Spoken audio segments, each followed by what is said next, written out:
Live any day, we are live. What's going on, everybody? If you are just coming through, make sure to hit that like. This is a little bit of an earlier stream, I guess, than we've been doing the last few times, but hit that like. We got a ton of stuff on the agenda to talk about. Loads and loads. We're live on two different platforms. We're live on Twitch over here, and we're live on YouTube over here. YouTube, send out them notifications, bucko. Come on, lad. You can do it. What's going on? Double take. I've been missing your stuff. I don't think I've been missing you, fam. Was good, was good, was good. There it goes. I think the notifications went out. There we go. Was good. Shout out double take. Was good, my brother Max Powers in the building. Was good, Twitch. Hey, my brother H is in the building. What's good, brother? Hey, we in here. We in here. We got a lot to talk about. Zenith was good. Chilling, you chilling? Oh, we chilling. I just got the notification. Hey, hit that like if you just coming through. It'll send out more notifications for other people to come through, and we could keep this party rocking. Hey, the rise of Tim Roosevelt. uh Here in a second, we're going to be checking out one of the first things that I want to talk about, because I'm not going to lie, we got a bit of a list of things to go through. We got to read the latest One Piece. That'll be, we always do the live readings by the end of the stream. So don't worry about that right now. For people that are worried about like spoilers and stuff like that, we got to read My Hero Academia. I wanted to talk just a smidge about, I recently read a new Shonen Jump manga, the first chapter. Wanted to give my little 2 cents on it. We got big pieces of news for Boruto and One Piece in particular with Oda. I wanted to talk some Spider-Man Across the Spider-Verse and a whole bunch of other stuff. So we got a tall order. I won't be spoiling anything. Don't worry. Don't worry. But first and foremost, to start things off, to kick things off, y'all see that link right there that's pinned at the top, YouTube, Twitch. Just go to the Tim Roosevelt YouTube and the latest video, because it's a little bit difficult for me to manage everything. I still haven't gotten the dual streaming thingy majig. But y'all see that link? Click that link. We're gonna watch the new trailer, or the trailer, not the new trailer, the trailer for my upcoming project, The Rise of Tim Roosevelt. I got a new trailer out. I'm very excited to see what you guys think. It's a minute and a half, so don't worry. It's not like y'all going to be, locked in for a long time. I just genuinely want you guys' 2 cents. I want you guys' feedback, your thoughts on this bad boy. So again, it's the pinned comment up there. If you don't see it, I will link it again just for the double, because maybe some people can't see it. Yes, if you're just joining, please drop a like, because we got a packed house of stuff to talk about, from Boruto to One Piece to My Hero to Spider-Man. We got a lot of stuff to talk about. You already know, bro. You already know. Okay, so that's the link. Let me lower the volume, because I know these headphones are about to be blasted in my ears. All right, we about to watch this bad boy. I'm about to click it. The Rise of Tim Roosevelt official album trailer. I dropped this last night at midnight. Let's do this. I'm clicking. Okay. I'm about to press play. Ready? Everybody ready up, ponied up. I'm about to press play in 3, 2, 1. Boom. Let's go. The Rise of Tim Roosevelt, baby. Probably like, what's going on? Let me know in the comments if y'all know the inspiration of this trailer off rip. Because there's an inspiration of some big video game thing that happened recently. What we going to next? What we going to next? Oh, even though it hurts, I must let it go, and I can't let you know. But now it's time to grow more. Yeah, buddy. We got heat coming. We got heat. It's a different type of vibe right here. It's that Midwest type of shit. What you know about that? And right here. Ooh, someone help me find the balance. Inside my head, if I can master this, I'll be a better me. Is all in me, is all on me. If I could find it, you will see it. Simply who I need to be. Raise the veil. This is Timothy. Timothy touches grass. All right, y'all see that? Hold on, is that done? We're watching the Rise of Tim Roosevelt official album trailer. Yeah, buddy. Album art looking impeccable. Y'all know it. Don't lie. Ah. What's up, Twitch people? We're watching the trailer to my new album incoming. The Rise of Tim Roosevelt 6/16/23. So not this Friday, next Friday. The rise begins. You gonna see the rise like I Roosevelt. Tim Roosevelt, boy, I bring you hell. Oh my God, we in here, boy. If you in there, just do me a solid. Just spam up the comments. Put I don't put Let's see what would be a good one. Just put hashtag the rise or anything you feeling. I'm not gonna lie, like just genuine. Whatever you feeling, if you fuck with it, you like it, you enjoy it, whatever it may be, do me a solid and just hit up the comments on that bad boy. I didn't promote it with a community post and a couple of other avenues because I just genuinely wanted to get some proper feedback on that bad boy. Um, hey, thank you, Kiki JD, for the donation. Number one fan, super appreciate you. We got some bangers. Those are just a few of the joints on there. Yeah, so 6/16/23, not this Friday, next Friday. The Rise of Tim Roosevelt album is coming. Those are a couple of little snippets from the joint. You already heard, of course, Day Ones. If you haven't heard it, look it up. Tim Roosevelt Day Ones. That's the first single from the album. And then there's 13 tracks in total. So you guys know it's 13 joints. I'm not going to bombard you with like 30, 40 joints. That's not my bag. Other artists do it. Big shouts to them. I got 13 of my strongest I've been recording for this project, and this project has metamorphed a gajillion times in about a little bit over a year, I want to say now. I've been recording this project. Y'all know I dropped, which the time is now will not be on this album. I want to be honest with you guys right now. The time is now won't be on there. You can listen to it. It's everywhere, streaming platforms, but the time is now is somewhat different. That was more straight up rock with rap.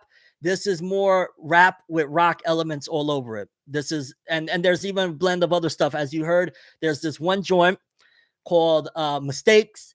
I did that for my Midwest people because I know how my Midwest people feel and that vibe, that sound. So there's a joint on there that is kind of feels almost like a country type of song. So it's kind of like that. Think of what's homie's name? Jelly Roll. If anybody knows about Jelly Roll, is somewhere in the blend of that for my Midwest people. I got you on that one. One of my favorite joints. Y'all heard it on there. It's called Let Go. My heart's broke, but it's time to move on, even though it hurts. I must let it go, and I can't let you know. But now it's time to grow. That's one of my favorite joints on there. We got some heat coming. I'm not gonna lie. This is not for like if you want that toxic stuff that's going to bring you down. This ain't for you. I'm gonna just be flat out. Like there's party music on there, but it ain't the type of party music that's gonna bring you down and leave you left empty-handed. So there's a joint on there that you can dance to. There's some love joints on there. But for the most part, I want this album to not only help you think, but more so help you grow from what you're going through, whatever it may be. We've been in some very, very tough times lately. And this project, I'm really hoping that you listen to it. And even if you cry, because there's some music out there, of course, that'll like make you cry because you relate so much. These songs are going to allow you to cry, but walk away from it knowing that you're a little bit stronger inside and you just got to find it within you. That record Balance, that's a full music video that will be dropping roughly the same week that the album comes out. Might be same day after, somewhere around there. That record is called Balance. That's pretty much somewhat of the intro to the album that you will hear. And that record right there is very deep in terms of, it's simple but deep in terms of trying to find that inner balance of everybody got shit that they're going through, right? And you got like almost, that whole cliche of having the devil and the angel on your shoulder, like, don't do it, do it. And trying to find the balance in between the two, because realistically you can't get rid of either of them, right? Sometimes you want to go bad on them, but you know that that angel's still going to be right there. Sometimes you want to just be like, I want to leave all of the bad toxic shit behind, but that shit still be having a hold of you. A record like Balance is going to help you put a lot of that into perspective. And that's one of the things, like with this album, I wanted to touch up on everything that people could possibly be going through, because I've been going through a lot. A lot of people know, bits and pieces of my story. I think this is going to help people, for if you are interested a little bit of more of what I've been going through. This will help put things into perspective. Of course, y'all heard Day Ones. If you haven't, run it up. Tim Roosevelt, Day Ones. That's just very important of a record, I think, in general. And hopefully with that record gets pushed to above and beyond, because I think that that can help a lot of people that are going through a lot of the struggles that I mentioned in that record, whether it be with family members, whether it be with friends, whatever the case may be. Day Ones is that type of record that can help you go through that the best possible. And we got a ton of stuff coming with that album as well. That it's not just the album, but in due time, more announcements will come. But yeah, the pinned link up there. Do me a favor, check it out. Drop a comment, a like, all of that good stuff. Share everything you possibly can. That's the trailer for the album, a musical trailer. Obviously, in case you don't realize, maybe not that you don't realize, but maybe you aren't a big gamer or whatnot. The trailer, I kind of got a little bit of the spark of the idea from the not Ultimate, the Tenkaichi Budokai 4 trailer, where they had the 4x3 TV. It like kind of hit me a minute. I was like, wait a minute. And then I was like, oh, snap. And then I kind of pieced it together, edited it all together, picked out the tracks that I wanted to showcase to you guys, to show a little bit of range and diversity. I know back in the day, maybe some people have a certain perception of the music that I made from, some of the outrageous and outlandish lines that I said, like in Ultra Instinct. One of the first lines I say is some meme shit, but all of that is out the window. That's just, it's a different me. There's a new day. So you're not going to get anything like that if you're coming because you think, oh, I'm going to have a good laugh on. It's none of that. This is just straight up, honest, from the heart music, meant to heal the soul, heal your mind, your body, your spirit, and inspire as well. Because there was a point in time where I just completely said, as much as I've loved music, as much as I've always felt like it was my destiny to do music, there was a point in time a few years back where I was like, I can't do this no more. And that's when I had dropped that project for Never Again. It was meant to be like never again. Like I'm never doing this again. So to be able to rise up out of that and come back to my love again, which is music, I hope that inspires you. Maybe you stop doing something that you love to do, whether it be, I don't know, maybe you really enjoy working out. Maybe you really enjoy something that is very good for you or personal to you. Maybe you're not done with it. Maybe that side of you isn't over and it's just waiting for you to return to do what you love. And I hope that this reminds you of that, because that was one of the main things as well. It was like, okay, if I'm going to come back and embrace who I really am this time around, I need to do it on my terms, and I need to be as true to myself as I possibly can.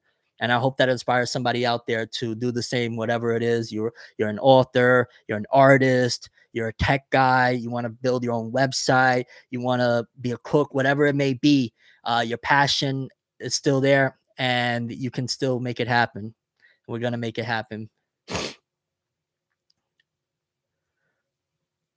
Yeah, we're going to talk about the anime stuff, but that was one of the big important announcements for a personal thing that I wanted to make. I wanted to start the streams off. Again, I'm streaming on 2 different places, Twitch and YouTube. The Rise of Tim Roosevelt, June 16th, 2023. We out here. If you're just joining in, hit that like button. Let's get this stream moving. Let's get some notifications out. That's how YouTube judges, like, oh, word, they liking the shit out of this. Let's push it more. And we could keep it going like that.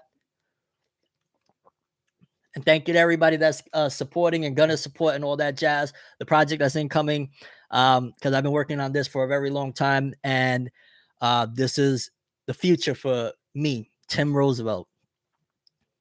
Let's get this stream busting. Gotcha. All right, people. All right. I had to let that one off real quick, lads. We out here.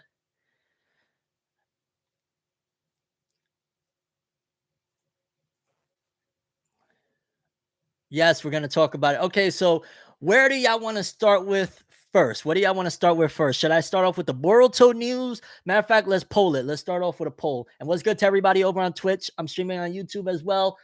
Uh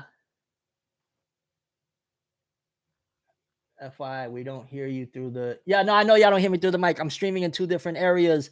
What you would call it, Tensei.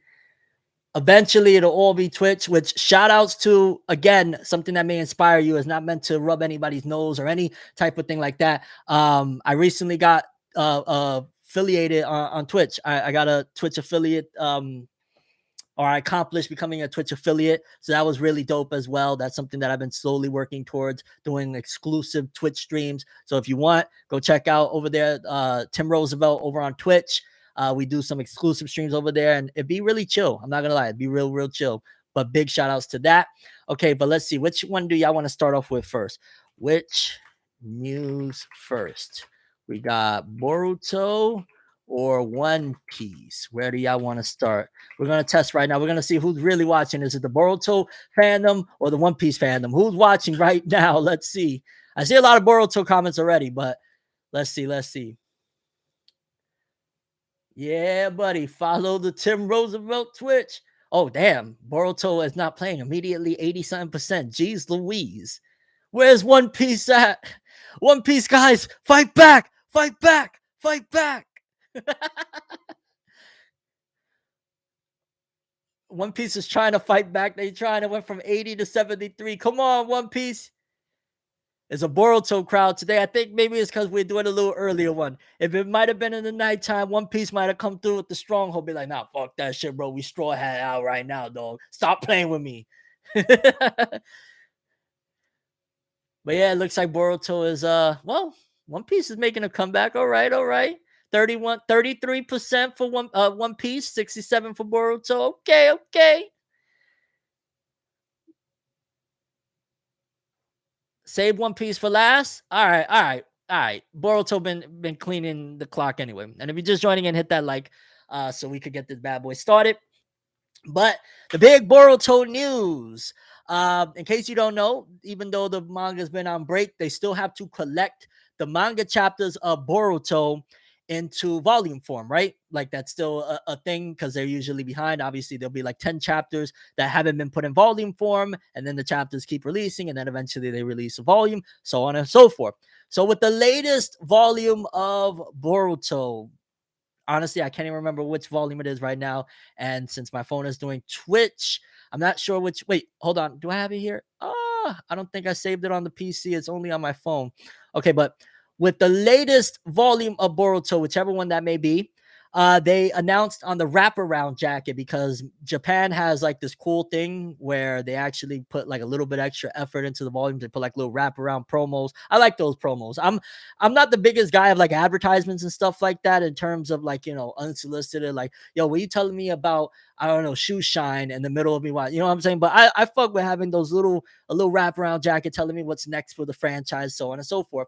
And on that wraparound jacket, they apparently announced that with that volume, it was the end of Boruto Part 1 officially.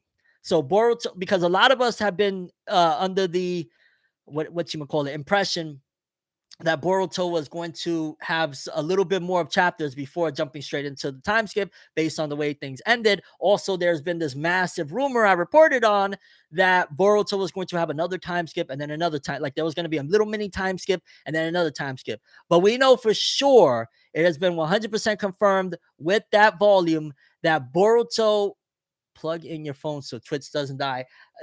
Here's the thing, my charger is way over there and it's a tiny little charger, and even when I had it charging, the bad boy still died. So Twitch, I'm gonna pay attention to the battery of my phone, and after a certain point, Twitch, I'm gonna have to shut you guys down for the remainder of the stream. But we're gonna figure out, because eventually I want it to be that Twitch is main priority. So it's not that I'm putting out last, is that until I get a split thingy majig, that's how we have to roll. But so Boruto is officially now done with Part 1 with the latest chapters that just dropped of the manga. So we're officially, no, Boruto's not getting canceled. It's not getting canceled simply because a lot of that, it kind of goes back and forth with Boruto and Naruto, right? Boruto and Naruto help each other out at this point because Boruto is the latest stuff of the Naruto universe and story, which is one of the biggest investments of time that people have into this franchise, it's like, well, what's happening next? Like, okay, what's happening next? What's the next villain? What's the next transformation? What's the next Rasengan? What's the next? And since Boruto encompasses that right now, Boruto is leading the charge and continuing on the fandom for people. While Naruto is the overall arcing thing of like everybody always goes back to Naruto. Even if they don't mess with Boruto, they will always treasure Naruto and still ride with the past stuff. So think about it like this. Boruto is the opportunity for newbies to jump in, for new stuff, and in general to keep the fire going, while Naruto is the opportunity for the back catalog to never end because it's so highly favored and highly treasured. And in general, it's like, you know, I guess you would say Boruto's the fire and Naruto is the I can't think of it, the chimney. So that's how they kind of operate. So Boruto won't get canceled simply because, and the only reason it would get canceled is that, okay, we got something else that we're gonna do with the franchise. Like we're gearing away from Boruto. That's the only reason they would cancel Boruto. But in terms of the Naruto verse, the Naruto story, they're not stopping it anytime soon because that's what keeps it going. Is the fact that there's new stuff, there's a new form, there's a new Kurama thing, there's a new this, new that, new that. So they ain't stopping. But essentially, the last chapter where and I don't really want to go into spoiler heavy stuff because I know some people that they do like to wait anime only, or maybe they haven't even gotten into the manga and they planning on getting into it. So don't worry, not gonna spoil you guys. But the last chapter where the big stuff happened and Boruto made that declaration, so to speak, is the official finale of part one. And that's kind of crazy that it's, I mean, it took a hot minute just to be out. What was that? 80 chapters, I think, right?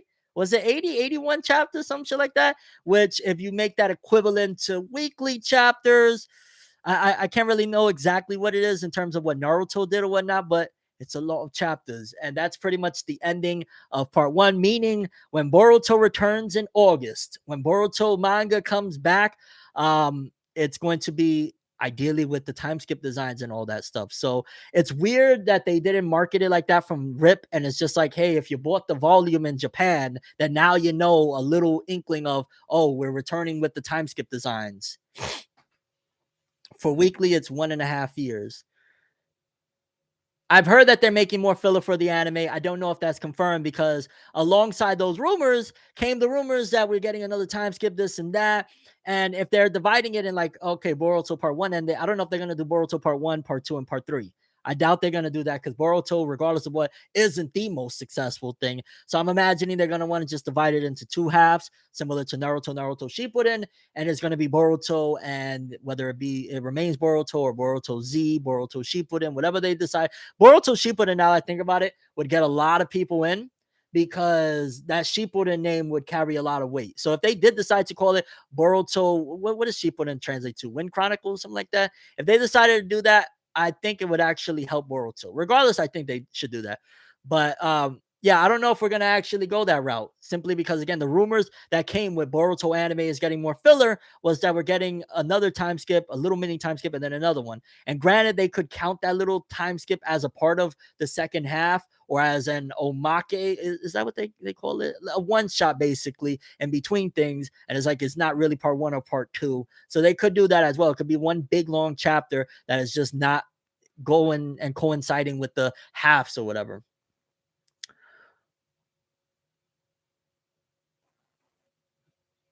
So, how do y'all feel about Boruto Part 1 finishing off the way it did? For people that have read the manga, do you think that was a good move, bad move?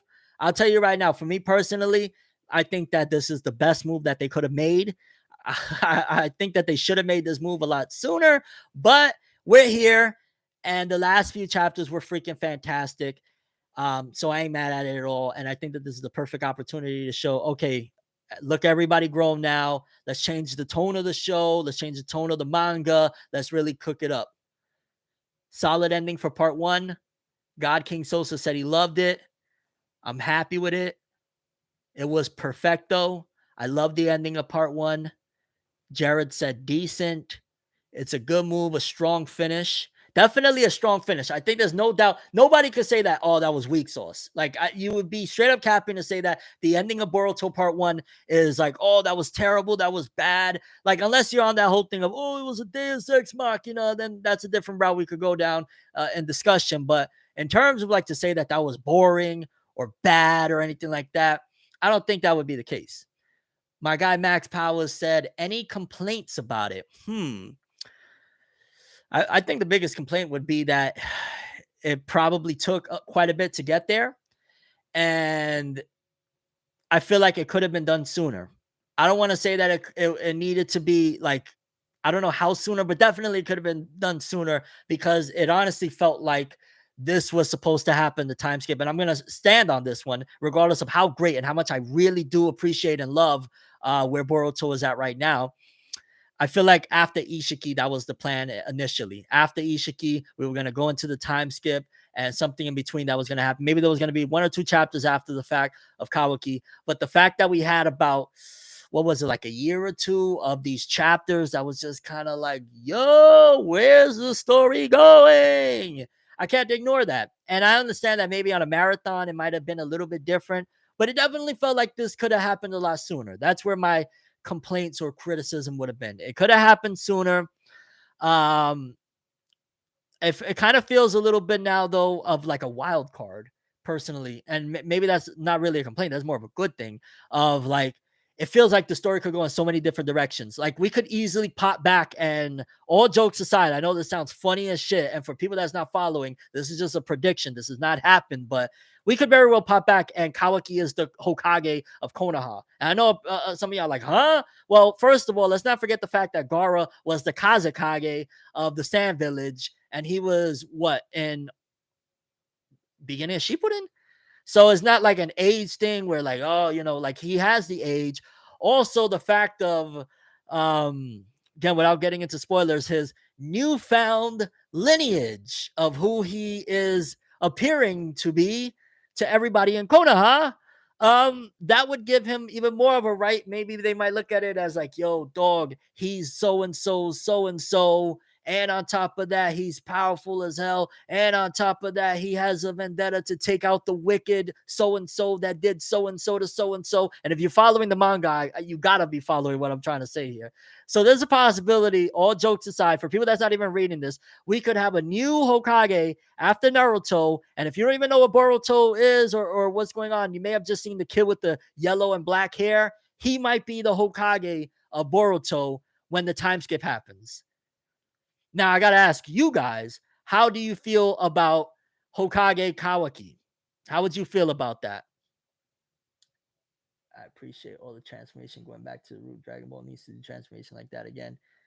Dragon Ball definitely needs to get a little bit more creative with the transformations. I'm not a fan of the official coloring of Frieza's new form, but we'll get into that a little bit.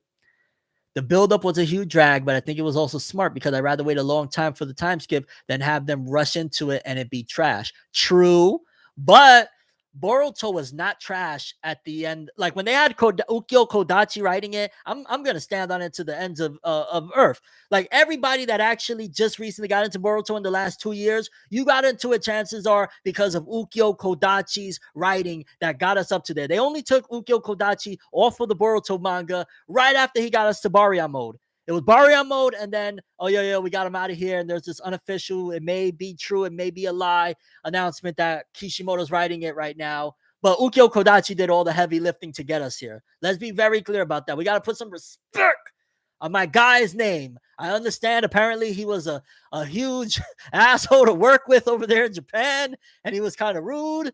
And he called out Shueisha allegedly saying that they were reckless for not giving him assistance. I understand all of that. Homie was wilding out there in Japan. But we got to put respect on my guy Ukyo Kodachi's name because we don't get Kara. We don't get Kashin Koji. We don't get Naruto and Sasuke versus Jigen. We don't get Naruto and Sasuke versus Ishiki. We don't get Baryon mode. We don't get Borushiki. We don't get none of that without Ukyo Kodachi lifting all of this, taking us from that he was forced to do this remake of the Boruto Naruto, the movie stuff, into manga. Kodachi did that. Okay, Kodachi got us from there to where we're at right now. So I have no, I gotta stand on it. I'm sorry. Shout outs to Ukyo Kodachi. What's good, Lawrence Berry? Thank you for coming through. Super appreciate your support and being a member. Let's see what's going on. Makes sense and fits with the parallel with Naruto as Code attacking Konoha with Mira, Datara, and Gaara Sand Village. Ooh, Ooh, yeah, yeah. That's a good one. Yeah, it would make sense of like if Kawaki is the Hokage, and then the people that is now considered a threat come through to Konoha, it would be interesting. I'm hoping that the people that are now considered a threat to Konoha come back with some cavalry. Maybe it'll be, a new character or two and a familiar face. That would be fire. If the both of them come back and they got like two or three people and we're like, yo, who's that one? Is that a new character? Maybe they met up with the old Orochimaru. Because let's keep it real. Let's not cut the malarkey. Orochimaru's still doing something somewhere, dog. Orochimaru, which to the end of the time, it's still gonna puzzle my mind how, yo, dog, we know you invaded the Leaf. Yo, dog, we know you're pretty much responsible for the death of Sarutobi, the third Hokage. But nah, just go do your creepy experiments on children in this lab over there. We're not gonna bother. We're gonna watch you, but we're not gonna, arrest you, nothing like that. Like, Konoha, tighten up. Hey, King Bud, looking forward. Day one. This is for my day ones. Gotta be clear. Still moving on, but I wish he was here. The Rise of Tim Roosevelt. But yeah, as far as the Boruto time skip, for the most part, that is gonna make the ending of this summer be the most lit freaking stuff with the Boruto manga. Like, we're closing off the summer because the chapter will be August 20th is when Boruto's manga will return. And we're returning with absolute greatness if we're going to start off with Boruto, whether it be a year or two. How many years later do y'all think realistically the Boruto time skip is? Is it 1 year, 2 year, 3 year? I'd say it's going to be no more than 3 years, but it has to be the 2 or 3 years. Bottom line, it can't. 1 year just seems like how much change, I'm guessing maybe 2.5 years. Maybe they might not be exact about it, like 2 years, 3 years. It might be 2 years and 3 months, something along the lines of that. What do y'all think? 3 to 4, 3 just like Naruto. Wasn't Naruto's 2? Or am I bugging? I thought Naruto's time skip was 2 years. Maybe I'm super misremembering. 3 years, 2 years, 3 years, 3.5, 4 years because he's 12, and in the future he was 16. Boruto probably come back 16 years old like Naruto did. So y'all thinking 4 years, 2.5 years. Naruto's was 3. Okay, it's been a hot minute, so forgive me on that one. Maybe I'm thinking of One Piece. Was it 2 years, 3 days in One Piece? 8 years. Holy shit. What do you think? Boruto gonna come back with a low-key mustache or some shit? Yeah, I'm on Twitch. If you for whatever reason prefer Twitch over right here, I'm on Twitch right here right now. Let's see what we got. My guy Gintoki21 said, "Do you want to see Naruto cook after the time skip or focus on Kawaki and Boruto?" I don't think we're gonna see Naruto for a hot minute. I don't know, man. The way they're making it seem is like if him and Hinata just sleeping, like they're just sleeping somewhere else and there's nothing they could do. So I don't even know, even if I want to see Naruto cooking, which I do, who doesn't want to see Naruto? Hello. I don't know if that's going to happen anytime soon. Thank you, Gigante Max. The Rise of Tim Roosevelt is coming. It's coming. June 16, 2023. Go pre-save it. You can pre-save it on Spotify. You could pre-order it on iTunes. Highly appreciate any and all support. What do you think will happen when Naruto is reintroduced?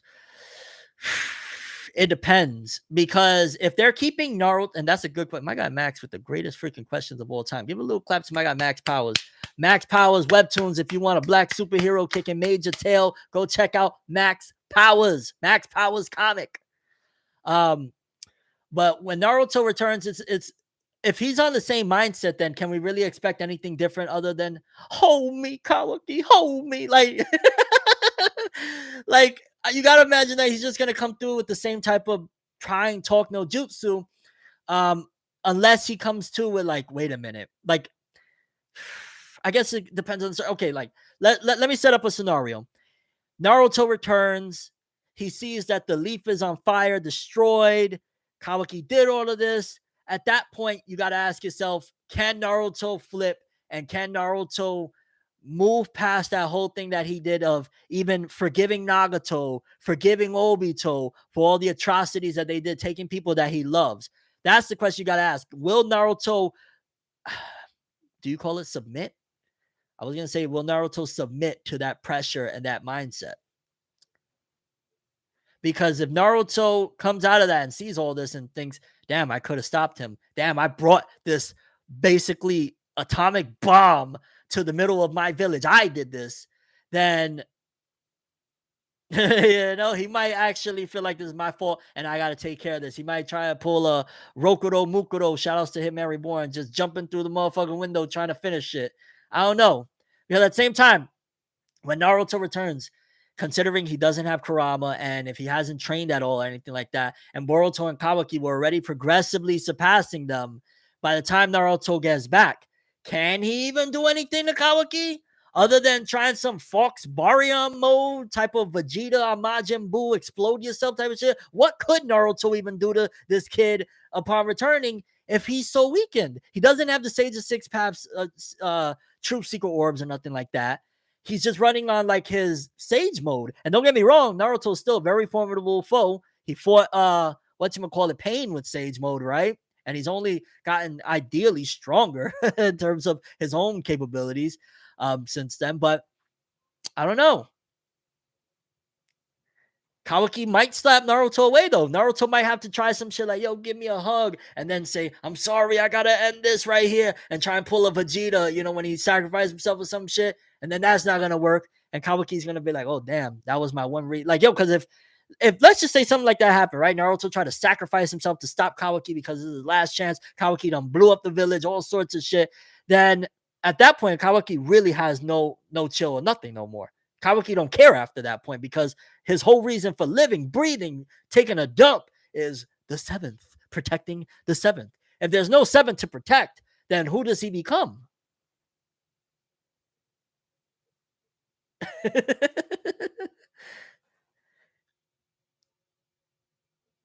Yeah, Naruto's definitely going to be a lot weaker than Kawaki if time has stopped, but time hasn't stopped for Kawaki and them. And if there's 2 to 3 years of Kawaki just training his butt off because he's the new Hokage, and 100% that Kawaki is going to put a decree of, hey, whoever went with that traitor that killed the seventh Hokage, they're also wanted.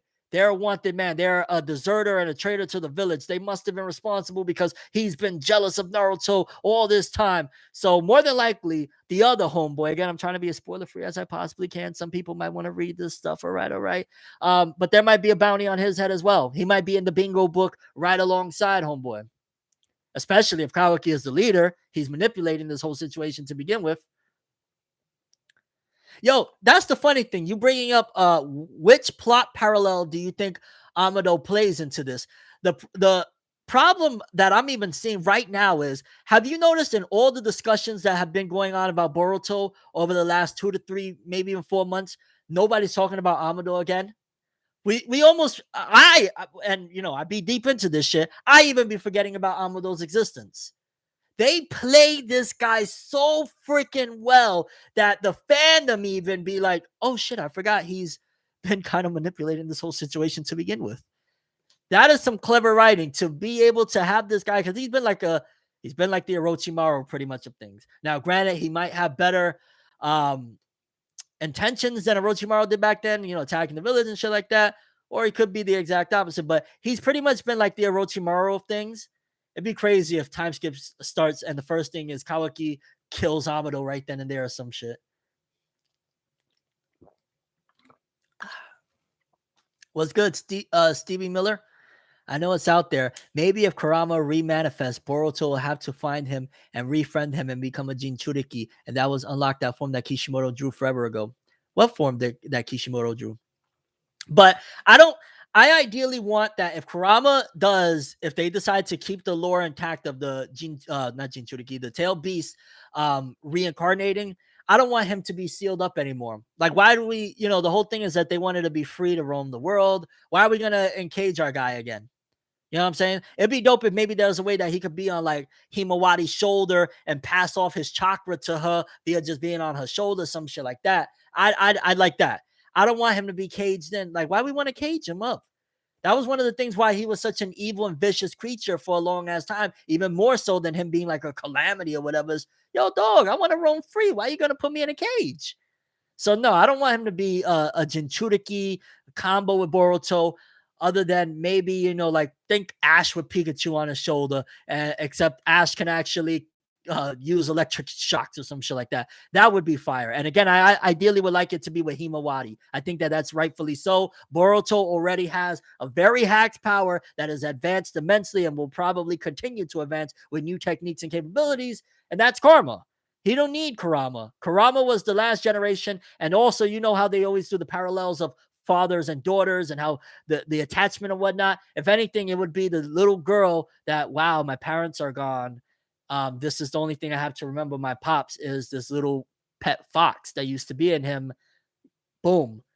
You add that alongside with her freakish Byakugan stuff, that would be her personal journey, similar to Naruto's, of trying to conquer not the fox per se, because the fox will be there, but in a physical form, helping her the same way he helped Naruto. Yo, you gotta conquer that shit inside of you. Like that's not even yo. Himawari got a whole different type of demons than anybody else because hers isn't an alien inside of her. Hers isn't a fox spirit or some shit. Hers is that she's just a little bit cray cray.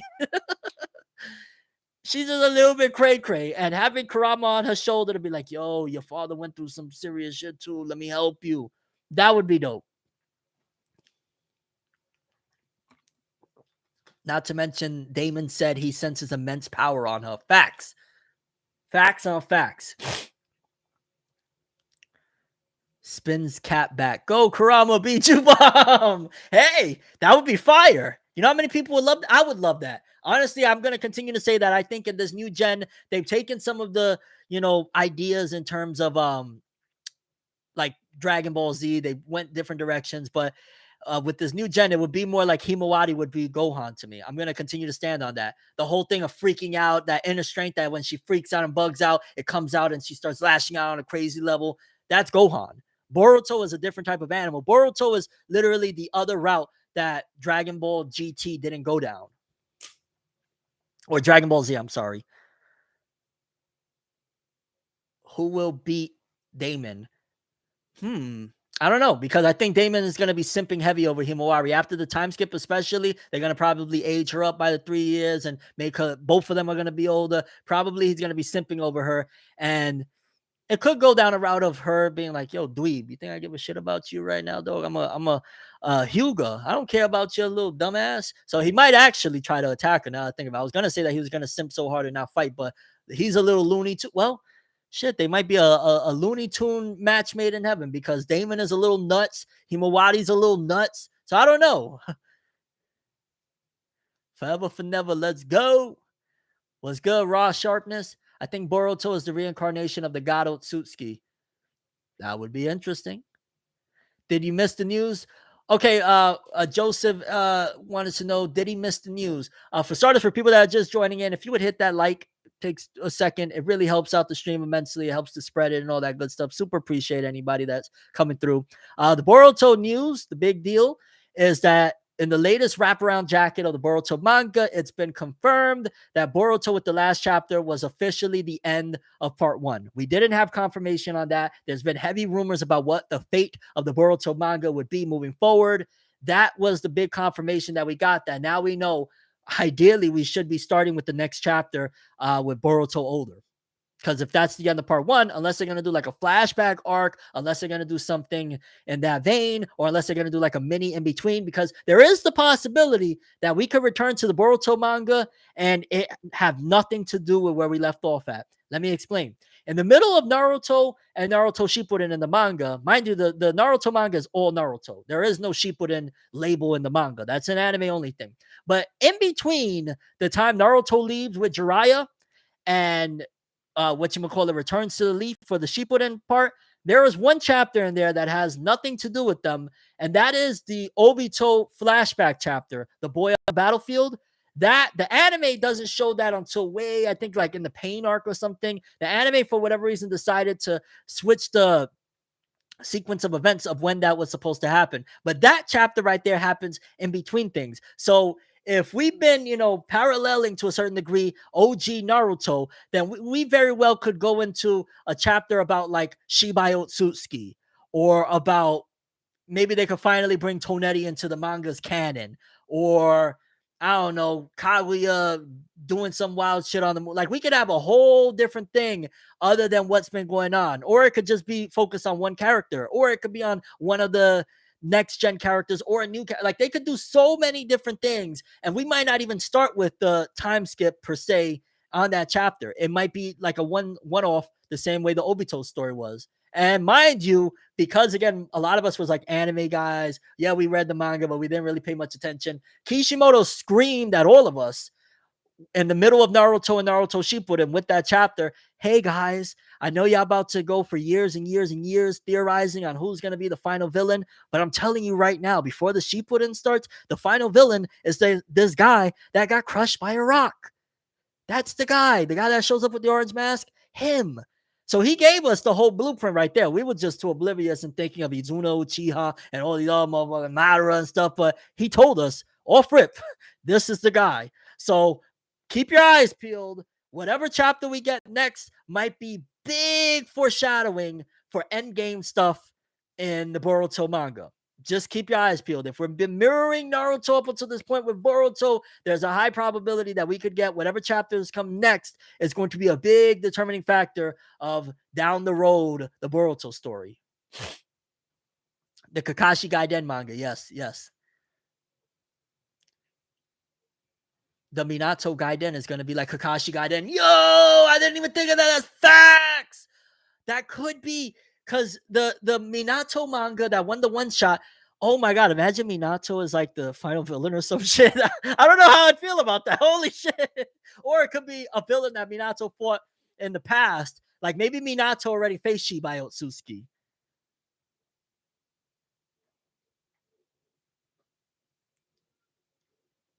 Shibai interacting with Minato, that'd be huge.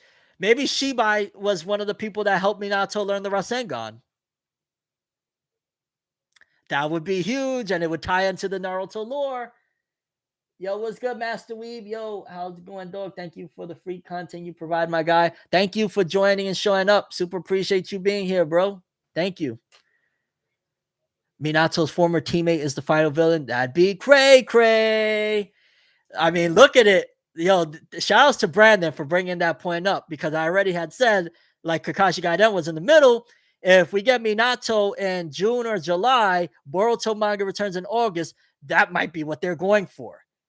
And then that could also lead into a simultaneous Minato manga, because, you know, fans is going to scream for it and want it. And if Shueisha decides like, yo, why don't we do a Minato manga simultaneously? Maybe that we get a weekly Minato manga alongside the Boruto manga, and the Minato manga leads into finding out about this Shibai Otsuki or whoever's the final villain. Again, if they made Minato the final villain, how would y'all feel about that?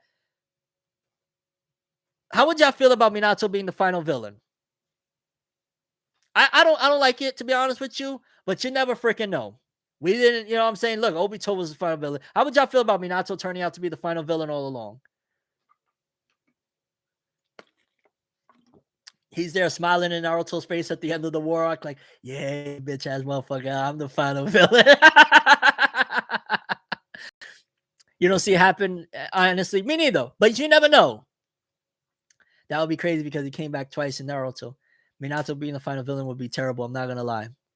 So basically, FMA. Kinda, yeah. Think about oh, no, I was gonna go too dark with it. Fuck it. No. Oh shit. Bring back Madara. Oh man, I have no doubt in my mind. I'm gonna still stand by it. It just makes sense in every aspect. Madara's got to come back, and he's gonna do it in the Shippuden era, the same way Madara was introduced in the Shippuden era of Naruto. Madara is gonna come back one way or another, whether it be an artificial creation, similar to like what One Piece is doing with the Seraphim or some shit like that. Madara's definitely got to come back, and he's definitely got to be in the same situation interacting with Sarada. That definitely Madara has to come back, bro. There's no way. Please, no more Madara. Why? Madara, like, he's obviously not going to come back trying to do no shit. Like, he's already going to be well outclassed, but upon his return.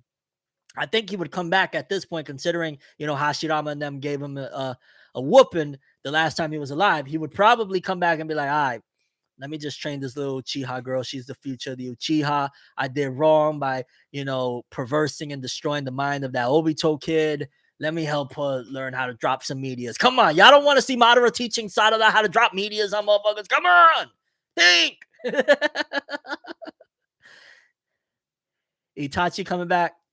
Itachi could come back. I don't know how that would work.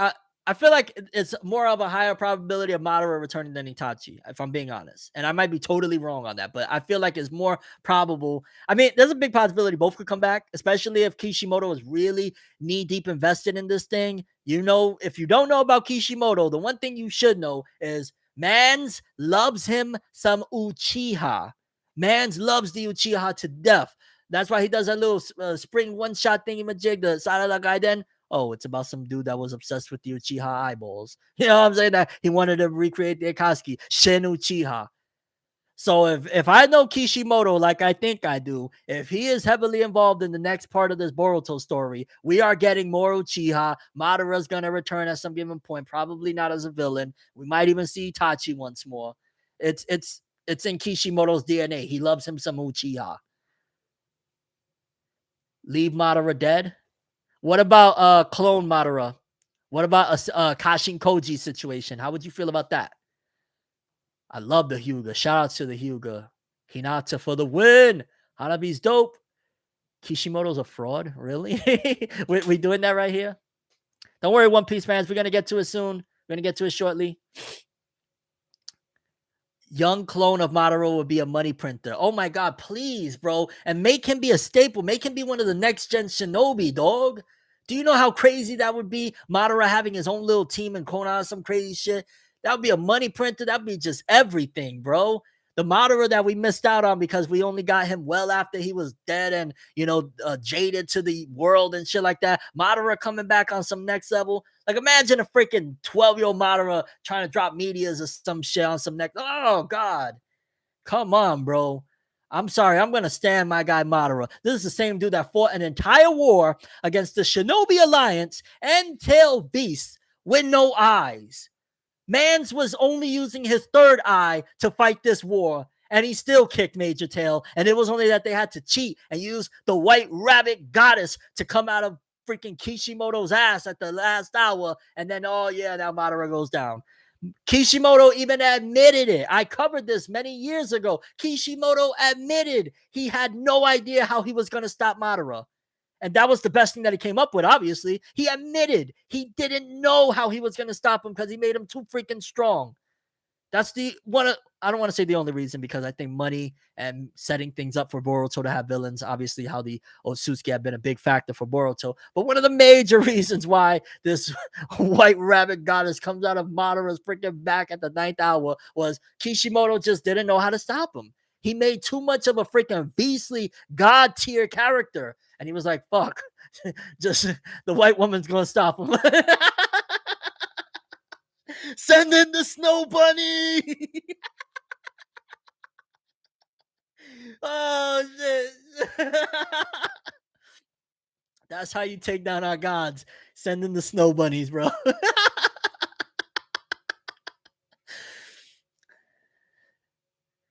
No doubt. I'm glad I could put you on the Jujutsu Kaisen anime. Jujutsu Kaisen is goated.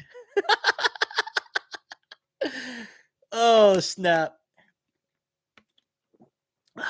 But yeah, definitely I'm expecting a lot of greatness, and honestly, it would just be perfect, bro. And anybody from Shueisha, Shonen Jump, maybe I got people all over the place. Y'all watching this, feel free to please use this idea because it would be fantastic. It's not even that I want to say I called it. By the time y'all get to that point in the story, God knows I'll probably be performing in Greece or somewhere on my music tip. So this isn't so that I could capitalize a profit off of this down the road. This is just genuinely good storytelling that me and my people's watching, shout outs to every single person watching right now, kind of crafted and landed onto. So please do use that idea. Minato manga set up for similar as a mirror to like how they did with Kakashi Gaiden for the big villain. Minato for them, or it's a mysterious guy that happened to teach the Rasengan to Minato. Whatever the case may be, feel free. We're okay with it, right, guys? Big facts. Definitely speaking it to existence. And if you're just joining in, if you haven't heard, I got a new trailer out for my album, The Rise of Tim Roosevelt. It comes out June 16, 2023. Even if you're not clicking on nothing right now, let that rest in your subconscious. The Rise of Tim Roosevelt. Incredible, heartfelt music. Just genuinely heartfelt, meant to heal. If you're going through something, it's meant to not only you might cry, but after you're gonna cry, you're gonna wipe your tears and feel maybe a little bit like, oh shit, I got strength in me. So definitely go, please check it out. Pinned link at the top. That's the trailer for it. And we got the new single out, or the first single out, Day Ones. Very, very pleased with the feedback I've gotten. I've heard nothing but, yo, you're making the best music you've ever made. This is incredible. So thank you to everybody that's supporting and will support. It's a big deal to me because this is where I'm going with my future, with my life. I'm not letting nothing stop me. These are my dreams. I didn't do it all the way right 5 years ago, but 5 years later, similar to in between Infinity Wars and Endgame, this is Endgame now, and it's time to end the game and make it actually happen. You dig? So thank you to everybody that's supporting. Again, Tim Roosevelt. If you want to listen to any of my music anywhere, it's now Tim Roosevelt. There's no more ForneverWorld. That's a whole different ball game at this point. And thank you very much for everybody. Again, super appreciate the support. It's been honestly very confirming of what I felt for a long time, that music and being an artist is my destiny, because that's just what I've been wanting to do since I was younger. You know what I'm saying? What was the genuine question, Drazy? And yeah, my guy Ronnie Williams, big goat right here, putting the links to if you want to check it out, the Nimrod Media playlist, the Day Ones, the trailer, all of that stuff. Chojin X built different. Yeah, I've been saying I got to catch up for like 100 years. Okay, so for the most part, with the Boruto stuff, that's where we're at with it. We're returning to a time skip. I'm expecting, again, August 19th, 20th, which will probably have the leaks and spoilers out. I'm going to try my best to abstain from covering the spoilers, just because I really want to come in here and just give you guys one big ass. Either I do a live stream, or maybe I'll do a review of the chapter and then a live stream, something along the lines of that. But I no promises that I can't talk about the spoilers, just because, my God, man, I don't do spoilers on nothing no more. I stay mad spoiler free, okay? I don't check out One Piece spoilers. I don't check out Jujutsu Kaisen. I don't check out nothing. There's only one manga at this point that I still like, and it's mainly, of course, again, due to partially that I come from the Naruto era. And this is still technically carrying over my characters. This is still where I get another shot at seeing my guys, Sasuke Uchiha, seeing Sakura Haruno. Though we're in a different era where I'm championing Sakura. Shout outs to Sakura. Sakura and Boruto. If you are still hating on Sakura as she is in Boruto, then I don't know what to tell you no more. And I'm not, trust me, go look up my history. I've done a lot of videos going in on Sakura for being useless and all of that shit, and especially how they try to play it off like her fight with Granny Chiyo versus Sazori was the greatest fight that she put in. yeah, that was a good one. But Sakura and Boruto, I'm gonna stand on it. I'm gonna stand on it. Great character. One of the best characters of the Boruto. One of the best growths of anybody from the previous gen. Just think about it. Sakura might be the best developed character from Naruto to Boruto. Just look at it. Look at all of the Konoha 11, the Rookie 9. Look at even Naruto and Sasuke. Naruto, he sat at the desk and got rusty, right? He ain't really changed much. He's still got the same good old heart, to sometimes his detriment. Look what happened with Kawaki. So Naruto didn't really change much. Sasuke, you could throw the argument, and maybe it's because of his wife Sakura. You know what they say, you need the queen to guide you to where you want to go. You know what I'm saying? The queen is important. You got happy wife, happy life type of business, you know what I'm saying? But on another level, she's the one that guided Sasuke to that decent character development where he's like, all right, I guess I've been absent out of this little girl's life for a hot minute. Let me go be a dad. Let me go be a husband here and there. But Sakura has fully owned. She was made to be this amazing mom that she's been in Boruto. So big ups to Sakura. You can't, like, who else are you gonna really compare? Like, Kiba's a bum. Kiba, you know what I'm saying? What has Kiba been doing? Pretending he's Hokage out here. Shino, I guess he's been he's been the principal. He's still bugging out. Hey, you like that, right? He's been bugging out now. Lee, they don't show us shit of one of the most awesome characters to this day. Like, yo, tell me you wouldn't immediately run out and watch an hour OVA of Adult Rock Lee versus Gara rematch. Tell me you wouldn't see that. Why aren't any of these people using these money-making ideas? All of us is running out to the theater right now. If there's a new exam, the Jonin exam or some shit, and we're getting a Rock Lee versus Gara rematch. You know, we all running out there. Why is it that this dude over here in his room? Yeah, I'm gonna tell you why. It's because they be having people that just don't got the greatest ideas over there. That is why. Because if me right here, just sitting here with a couple of bottles of water and talking to my people, is coming up with ideas like the Minato thing, this thing. Come on, bro. We all running out and putting mad money in their pockets to get a Rock Lee versus Gara rematch of them as adults. We are. Whether it be that, yo, Gara went bad on him in this movie, like even if they did that, like Gara's bad again, and we gotta have, Rock Lee goes on a mission with, whether you want to throw Sasuke in there, whatever, but it ends up that there's a rematch between the two of them, and he drops the weights again as an adult. We all gonna be screaming, seeing that trailer, just thinking about it right now. God damn you, Studio Puro. Take these ideas. Stop giving us Team 13 of Boruto Next Generation filler and give us that, man. Come on.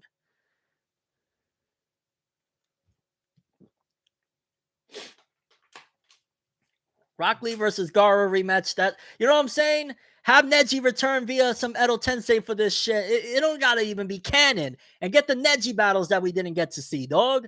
Neji versus Lee. Neji versus Sasuke. Come on, there's so many ideas. Y'all want to play around? Y'all did Edo Tensei during the war anyway. Everybody already complained as it was. What's one more complaint that's gonna make us all mad hype?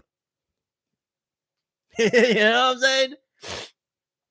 Drunk. Oh God, no. Let's get it to a point where Lee has evolved. Let's get it to a point where Lee is able to do something even beyond the drunken. What is it? The drunken monkey fist? Something beyond that of the sober fist. You dig? Let's get that. Mangekyo Sarada is activated by crying. Next time, Renegon will be activated by farting. Yo, what the fuck? Why are you waiting for? That's hate. That's hate. Accusations. False accusations.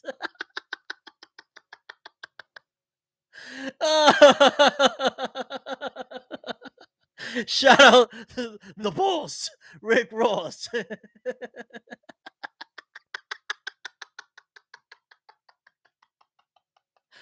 Oh shoot. I'm having too much fun here, but that's okay. We having fun. What's good, small bento Sakura? How you feeling today? I hope all is well with you. Yeah, we've been talking it up on Boruto, talking a lot of really, I ain't gonna lie, we on this stream came up with some incredible ideas. Maybe I should make some videos on them. Why not? I've been very slow on the videos as of late. Maybe I made a couple of videos out of some of this stuff. Rock Lee looking like he's been doing white lines. Yo, I'm done with you. Yo, Chaotic Frosty, I'm done with you. You're terrible. I'm doing well, small bento. I'm doing well. We got the pinned comment right here with the trailer for the Rise of Tim Roosevelt album coming June 16th, 2023, next Friday. We got the day one single out. Very good reception. We're making moves behind the scenes that I can't really talk about. I got a comic with my brother Siobhan White, the creator of Max Powers. Got a lot of really cool stuff going on. I'm blessed, by the grace of God. I'm still here 13 years later, still talking about stuff that I love, like Naruto and stuff like that. I'm absolutely blessed. Does anybody remember the episode when Boruto has to find the rock? I feel like I've seen some shit about it. I don't know. That sounds in the ballpark of what they would do. Let's give it a stack. You know what I'm saying? Let's give it a stack. They've had all sorts of things. There was episode. I think there was multiple episodes of like Boruto having to find like a teddy bear for a Himawari. Like bugged out. Like what? What? Why? It's been wild, dog. It's been wild. June 16th, that's the same day for the Black Clover movie. Hey, you're getting it. You sing. You connected the dots. Yeah. It's time we rise, baby. It's going to be a beautiful day. You're going to have this. I hope for anybody that wants real good music that's going to just make you feel a lot, but also make you feel good. I hope for your weekend when you're going to watch that Flash movie on the ride over there and on the ride back, you listen to The Rise of Tim Roosevelt. I hope that in between and during and after, if whatever you got going on, when you want to watch that Black Clover movie, I hope you watch or you're listening to The Rise of Tim Roosevelt. When you're there talking with your buddies online or your friends there that you watch, maybe you have a little gathering to talk about the Black Clover movie, watch the Black Clover movie. I hope you're listening to The Rise of Tim Roosevelt and y'all can also dissect that. Because remember, I'm one of the, I was a day one with Black Clover. I was a day zero with Black Clover. It's the proof is in the pudding. You go on Twitter, check it out.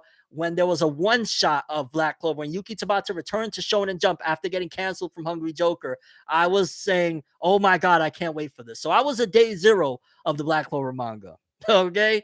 I hope my love for it extends to you guys and you guys feel it. And whatever y'all got going on that weekend, the Flash, the Black Clover movie, y'all thinking of Tim Roosevelt and y'all check out the album, the project. I put my heart into this one. I traveled a lot to get it done. I did a lot to get it done. And even after the album's out, it's not over because I got more stuff in the works, big stuff happening. So stay tuned on that. You're not seeing the Flash, the other Flash. I ain't gonna lie. One of the main reasons why I want to see that movie is one, the CG actually looked on point for some of the scenes, surprisingly. Two, Batman Michael Keaton is in there. That was dope. A great decision. I'm not a fan of Ezra Miller by any means at all. But the movie's coming out anyway, right? So what the hell am I? Like, oh no, I'm not gonna see it, man. Ezra Miller. Oh, like it is what it is, dog. Thank you, Lightez. Super appreciate you. Again, link at the top for the trailer. I got not only you can hear, of course, Day One's record already out. In that trailer, I got a sneak peek at a couple of records, some of my favorites from the album. Honestly, I love all the songs on the album, but those are some of my favorites, especially that one record, Let Go. And then Balance. You got a little preview of my upcoming music video for Balance. That's a really dope record. And that was, in case you missed the stream, it was, I don't know, maybe a month back. I was telling you guys that I made a music video in one night with my kids with flashlights and shit like that. If you look at that trailer, the ending with where I'm with the guitar and outside, that's a snippet of the music video for a record called Balance. And I did that with my kids at like 10 o'clock at night. I went out to this little area, this little forest area. I went out walking on the road with them with my guitar and we filmed it. They had like their phones with the flashlights out. Like you could do anything you put your mind to. I swear, bro. I be sometimes here like, oh, it feels, you overcomplicate things. If you stay too much in here and you don't actually enact what you're trying to do, you'll never get nothing done, dog. I was just like, man, I really want to make this music video. I got this idea in my head so bad. I asked my kids, hey, do y'all want to come with me real quick to go do this? They say, yeah. We went out there. My little 5-year-old, 6-year-old, well, she was 5 at the time. Was this before or after her birthday? No, it might have been after her. My 6-year-old was out there and it was with the little flashlights and we was recording and I got it done. And then I went home and it took me about 3 or 4 hours to edit the video and boom, it's ready to go. Dropping the probably day or day after the album comes out. Balance. You could do anything you put your mind to, bro. I want to make manga. Last time I had roadblocks and it didn't happen. And ultimately we got 4 chapters deep and it went on hiatus. My first manga, that's okay. I got my brother Siobhan White from Max Powers. We making a manga right now. It's just, oh, it's so good. It's so good. It's so good. You can do anything you want, bro. Just keep at it. Keep at it. We're going to keep at it because we're going to take this all the way to the top. Tim Roosevelt. You know what I'm saying? Like, on a real and quickly because we're gonna jump to like probably One Piece next because that's some big news to talk about. But why can't Tim Roosevelt be the next of the big 3 in hip hop? Why not? You know what I'm saying? J. Cole is pretty much talking about retirement. Kendrick is just kind of chilling, rapping with his cousin. Drake is just kind of doing his thing. He's not really worried about no throne shit. Why can't I be the next one up? You feel me? And we're gonna make it happen. You already know Angel D. Luffy. We can't be, if you're in the negative mindset, at the very least, if you're on the negative, with the negative and positive mindset, if you're on a negative mindset, at the very least, if you don't even believe in none of that shit, all you got to think of is, damn, I'm just making myself depressed. Do you want to be depressed or do you want to feel good? And then on top of that, if you believe in manifestation, if you believe in speaking things into existence and all that stuff, I'm going to stay on that positivity because we're going to talk it all into existence. We're going to make it all happen. You're going to see there's going to be a new big 3 and I'm going to be a part of it.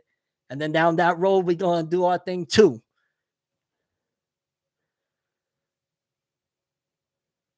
Why are we talking about Danzo? What's happening in the chat? People talking about Danzo. Danzo's a hero? I don't think a lot of people will agree that Danzo's a hero. I think to a certain degree, and that's we'll end the Boruto stuff with this because now we're talking about Danzo. I think to a degree, there's a certain aspect of Danzo that you can appreciate. I think you can appreciate the fact that Danzo, he would do the dirty work so that Sarutobi could actually be clean. He would do the things that needed to get done because he wanted to protect the village. It wasn't that Danzo was evil. It wasn't that Danzo was just like, I hate it. Danzo did what he felt was right to protect the village. Just sometimes he was an ultimate bigot and a piece of crap. And unfortunately, a lot of that attitude dwindled down. Well, no, he got that. I take it back. He got that from Tobirama.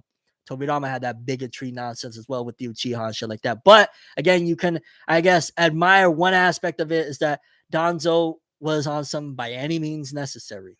And it's just that his by any means necessary was some fucked up shit. But I get it. So I don't want to completely say like, yo, at the end of the day, don't get me wrong. Fuck Danzo because he did too much. But I understand him is what I can say. Look at Taylor Swift. Yeah. Look at Taylor Swift. She's been how long in this game? Look at Ice Spice got a freaking collab with Taylor Swift. I'm sure 5 years ago she never thought in a million years that could happen. You know what I'm saying? Not that I want to put up or cape for any artist because I know some people have problems this, that, and the third, whatever. I'm just speaking it. You know what I'm saying? Anything can happen, bro. You think when Taite Kubo was 19 years old, he thought that he was going to be a child prodigy and be in Shonen Jump and make one of the biggest manga of all time that sells over 100 million copies with Bleach? Taite Kubo was 19 years old. Oda was a young buck too. You think they ever thought? We look back now about like Biggie and Pac, and I still feel like Biggie and Pac were older than I am now. Pac was 25 when he passed. Tupac Shakur was 25. And look what he managed to do in his lifetime. XXX Tentacion. Homie was, what, 19? 19, 20 years old. And look what he did. Anything is possible. Taite Kubo was absolutely considered a prodigy. He was. He was very young and very talented. And that's why they gave him, not only he got in Shonen Jump with, whatchamacallit, Zombie Powder. That was his first manga. Then things happened behind the scenes. It didn't get canceled. It ended, whatever you want to call it. He had some real life issues. He came back, comes out with the biggest or one of the biggest manga of all time, Bleach. Still right now rocking, dog. Think about it. He did some shit when he was a teenager that right now we're still waiting for the next episodes to come out of the anime. That has a deal with Hulu and Disney Plus. Shonen Jump, Shueisha. Come on, man. You got to go after what you want. You got to go after your dream. You got to go after your goals. I have a really dope line about it's going to get messy before you get to the goal. Hey, soccer reference or football. ForneverWorld merch coming soon. That's in the works. I got to get it done. There's still a couple of things I need to set up before the album drops. Zombie Powder was very good. Very good. That was Kubo's first. That was Taito Kubo's Hungry Joker to his Black Clover. That was Kubo's Sensei no Boge to his My Hero Academia. And that's an interesting thing that I think about it. A lot of these authors, not all, because Oda was pretty much, he made a bunch of one-shots, made One Piece, and the rest was history. But a lot of these authors, they had a manga, it got canceled or it didn't do well. Then they came back with their biggest thing ever. They did something one time, and it was their first time, and they made it into the magazine or whatever the case may be. It didn't work out. They come back again, and boom, they're the biggest thing ever. That's an interesting thing, you know what I mean? Because a lot of people will be discouraged after that. Like, yo, I got into Shonen Jump with this Zombie Powder. Damn, it didn't happen. Fuck, man, that's the end of my dreams. Or, man, what? Imagine Tabata did Hungry Joker, and after 24 chapters, they canceled him, and he said, wow, that was a good shot. Let me go work this office job, though. It's over for me. Or if Horikoshi, after Sensei no Boge, aka Barrage, they canceled that shit after only 16 chapters. Just imagine that. We scream Horikoshi's name. We've screamed it for many years. I know now people have a little bit of a disdain for Horikoshi, but screamed his name for many years. Homie was canceled in Shonen Jump after only 16 chapters. Mind you, that shit was busting. That was another manga that I'm like, why did they cancel it? It was so good. And then he comes back with one of the biggest shonen of all time that still to this day drops the volume and sells 500,000 first week type of shit. You're gonna experience L's along the way. All of them did. And then look what happened. They gave in to what the higher ups wanted. I think they did what needed to be done to get into position so that they could do what they wanted to do later. You know, they say work before play. Maybe a lot of that wasn't necessarily play with zombie powder and stuff like that, but that was really like, I'm going all in with what I want to do. Like, if you even read the one shot for Hungry Joker, that was Tabata's, again, previous work before Black Clover, and you read it from that to the serialized version of Hungry Joker, the original Hungry Joker one shot just shows that Tabata without limits is a different breed. This man had like, just think how, you know how One Piece, where the landscapes be like mad, wild, and different and shit like that? Like that manga, Hungry Joker, homie had a giant metal beak for a mouth. He had like an illness that he would bleed every few hours or some shit like that. He started coughing out blood. It was just different. But ultimately, he did what he needed to do. He got in position, and he's had a manga in Shonen Jump since 2015. That's 8 freaking years. Horikoshi's running up on 9. And that's after having a massive disappointment, like having Yo Baby, you know, my Evolution of Autumn Walters, 4 chapters in, indefinite hiatus. My first album, My Beautiful Hell, went out, didn't really do what I needed it to do. It is what it is. We're on the second time around now, baby. TRH.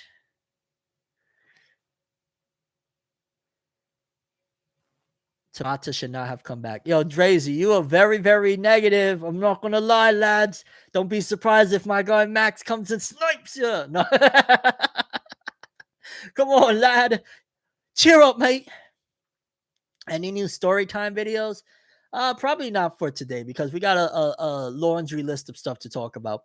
And before we get to One Piece, just real quickly, I did want to talk about one more thing just before we get to it. Nev, your next album title, Fairly Odd Parents. You jokes, bro. You jokes. I got a really good line on that one record that I did. Look, I can't think of the name right. Manstroll. Manstroll, I ain't gonna lie. If you listen to, go look up Tim Roosevelt Manstroll, you would think like, damn, yo, that's like old Eminem. And a lot of people scream for old Eminem to come back, right? A lot of people be like, yo, I fuck with Eminem, but I'm not a big fan of the newest stuff per se, even though I like the newest stuff. I want to be very clear. Revival is a great album for me personally. I want to be very clear about that. I don't care what anyone says. But if you listen to Manstroll, that's like old Eminem. And I got a really good bar on there about Fairly Odd Parents. Yeah. But real quickly, so I checked out a new joint from Shonen Jump called Witch Watch. Anybody heard of Witch Watch? If you watch Forever News, I talk about the rankings and all of that jazz in the author comments, and I always mention Witch Watch damn near every week. So you may have heard me mention it around there. I never actually gave it a shot, and I was bored, I think, yesterday, and I was like, yo, let me read a chapter of it. Why not? You know what I'm saying? It's a manga that's been going on in Shonen Jump for a hot minute, and I've been meaning to give it a go. Yeah, Witch Watch started a while ago. It did. And I'm not going to lie, that first chapter was pretty enjoyable. Essentially, to give you guys a brief synopsis, because maybe you might want to check it out. The main character, his father breaks the news to him that this girl is going to be moving in because she, what is it? There's something bad that's about to happen to her, and she needs to have a quote unquote familiar, something like a pet creature to be by her side. And she chose him. And she's a little bit of a klutz, but like, cause I think she turns herself into like a piece of paper, and she like falls into the cracks of a wall, and she was about to turn back to normal, and homie like be throwing hands. Like, it's actually a pretty enjoyable manga. So I read the first chapter, and I was like, okay. Cause I was just, it's crazy. Cause I was just telling my boy, Siobhan the other day, man, I don't know about checking out new Jump manga. And don't get me wrong, I'm not going to be talking about Witch Watch or like that. You know, maybe I might have one video about Witch Watch, depending on how much more I read of it, whatever. But I was just saying, like, yo, I don't think I'm going to be starting like any new Shonen Jump stuff. And granted, this is already 100+ chapters. So expect like an anime coming for it in the near future, unless they do it super dirty and never give it the anime. But I actually really liked it. I was like, okay. And it once again leads me to the conclusion that Shonen Jump, maybe not Jump Plus, but Shonen Jump itself don't really care about bringing in new traditional conventional shonen battle series, because it feels like this is a battle series in a way, or leading into being a battle series, but it's not conventional by any means. It's not the boy with the dream. It's none of that stuff, but it's good. So again, expect in the next 10 years, like Jujutsu Kaisen, Black Clover, My Hero Academia. What else? What else is rocking right now? Jujutsu Kaisen, Black Clover, My Hero Academia, One Piece. Like, this is really the end of the end, I feel, in Shonen Jump for the battle series, like the traditional battle series. I really think that what you're going to get, there's going to be fights and battles, but it's never going to be like this again. Especially the formula that Naruto laid out. I really think that we've reached the end of the road, because look at Black Clover tried to run on the same type of uh storytelling aspects that Naruto did, and look how far it got it. Granted, Black Clover did sell, it's currently at 19 million copies worldwide, but it's not what they wanted it to be or whatever. That's because honestly, I feel like that era of shonen storytelling is kind of, it's done. Like, even look at this, bro. And that's that they tried a little bit different, but Kaiju number 8, as much as I enjoyed it early on, Kaiju number 8 fell off. We could be honest about that. Like, the sales of new volumes still are doing decent, but I don't see a soul talking about Kaiju number 8 like that. Like nothing. So Kaiju 8, another one that was a kind of somewhat traditional. It just switched it a little bit, that the main character is like older or whatever, but it was still a kind of the formula of battle series. That kind of fell off as well. Boruto has had a very tough time, and if it wasn't for Naruto, Boruto would have been long since canceled. Let's keep it real. We all came because of Naruto. A lot of us stood because of Naruto, and we ended up being like, yo, this shit is gas. But for whatever reason, it really can't get off the ground. One Piece got to end at some given point. Jujutsu Kaisen is ending this year, according to Gege Akutami, on multiple occasions. My Hero Academia, Horikoshi been trying to end this shit. His health is failing. How much more can he go? Black Clover been on the final arc for how long? So this era of shonen is almost done. Chainsaw Man is a whole different breed. Some people are arguing. I don't want to say this because I do enjoy the Chainsaw Man manga. I think maybe one chapter behind at this point. But people are saying Chainsaw Man fell off. People are saying that part 2 just ain't as good as part 1. So with all of that, it's kind of telling me that shonen in general in the next 10 years is going to be massive. Like, come 2033, it's not going to be anything like this. And granted, I don't know if I'll be into shonen manga all like that, unless like One Piece and Hunter x Hunter still going, then maybe. But I don't see myself being like that heavily invested, especially now that I've been spreading my wings. Like, y'all know, I'll be giving my little Marvel updates, which I'm going to save my Marvel update till the next stream, because by then I'll be completely done with phase 3. I got Endgame and the, what is it, Spider-Man No Way Home. Shit, it's the second Spider-Man movie. I got 2 more. I got to finish Endgame, and I got the Spider-Man movie, and then I'm done with phase 3. So I'll wait to talk about that. Although I just will say, bro, Captain Marvel's movie was so god tier, and what the fuck did they do to Captain Marvel's hair in Endgame? I'll leave it at that. They destroyed my gal. My gal. Why? But anyways, side note. I'm sorry, though. Oh my god, Captain Marvel was so freaking gorgeous, and just like, what did they do to her for that Endgame movie? Anyway, uh, hey, Tim, why are you simping over the snow bunnies? Dr. Umar would be ashamed. But anyway, I digress. Um, what was I? Yeah, honestly, just shonen in general is going to be mad different. Shonen is going to be mad different. We're starting to see the collapse of it. They tried with Marshall and Undead. Look at Marshall Magic and Muscles. I had mad hopes for that. At Marshall's peak, it was doing almost 100,000 copies week 1. And the anime came out, just keeping it honest, out of the 210 people currently watching right now, how many of you really give a shit about Marshall's anime? I bet there might be a few, but nothing close to what, ideally you would want for a big Jump title. Lorenz Berry, you like it a lot? I think Undead Unluck is going to surprise people. That's one of the ones that I'm hoping, at the very least, based off the trailer, based off I know how good it is, and based off the studio behind it. I think David Productions, the people that do JoJo's Bizarre Adventure, I think they might be able to make some shit happen with it. And it might be some weird, not weird, I don't want to say weird, but it might be some cult classic of some sorts. But we'll see. Yo, my guy Naruto explained, dropping a donation. Thank you, brother. Super appreciate you. Dr. Umar gonna have to forgive it. Praise Lady 1010. Shame Martial anime came out. So Umar's right now about to give me 100 lashes. How dare you? Oh shoot. Thank you, brother. Super appreciate you. And Lady 1010. Yo, you gotta get a 1010 tattoo for the one time. As much as you've been with Lady 1010, though, you gotta get the 1010 right here, bro. Say God's come in all forms.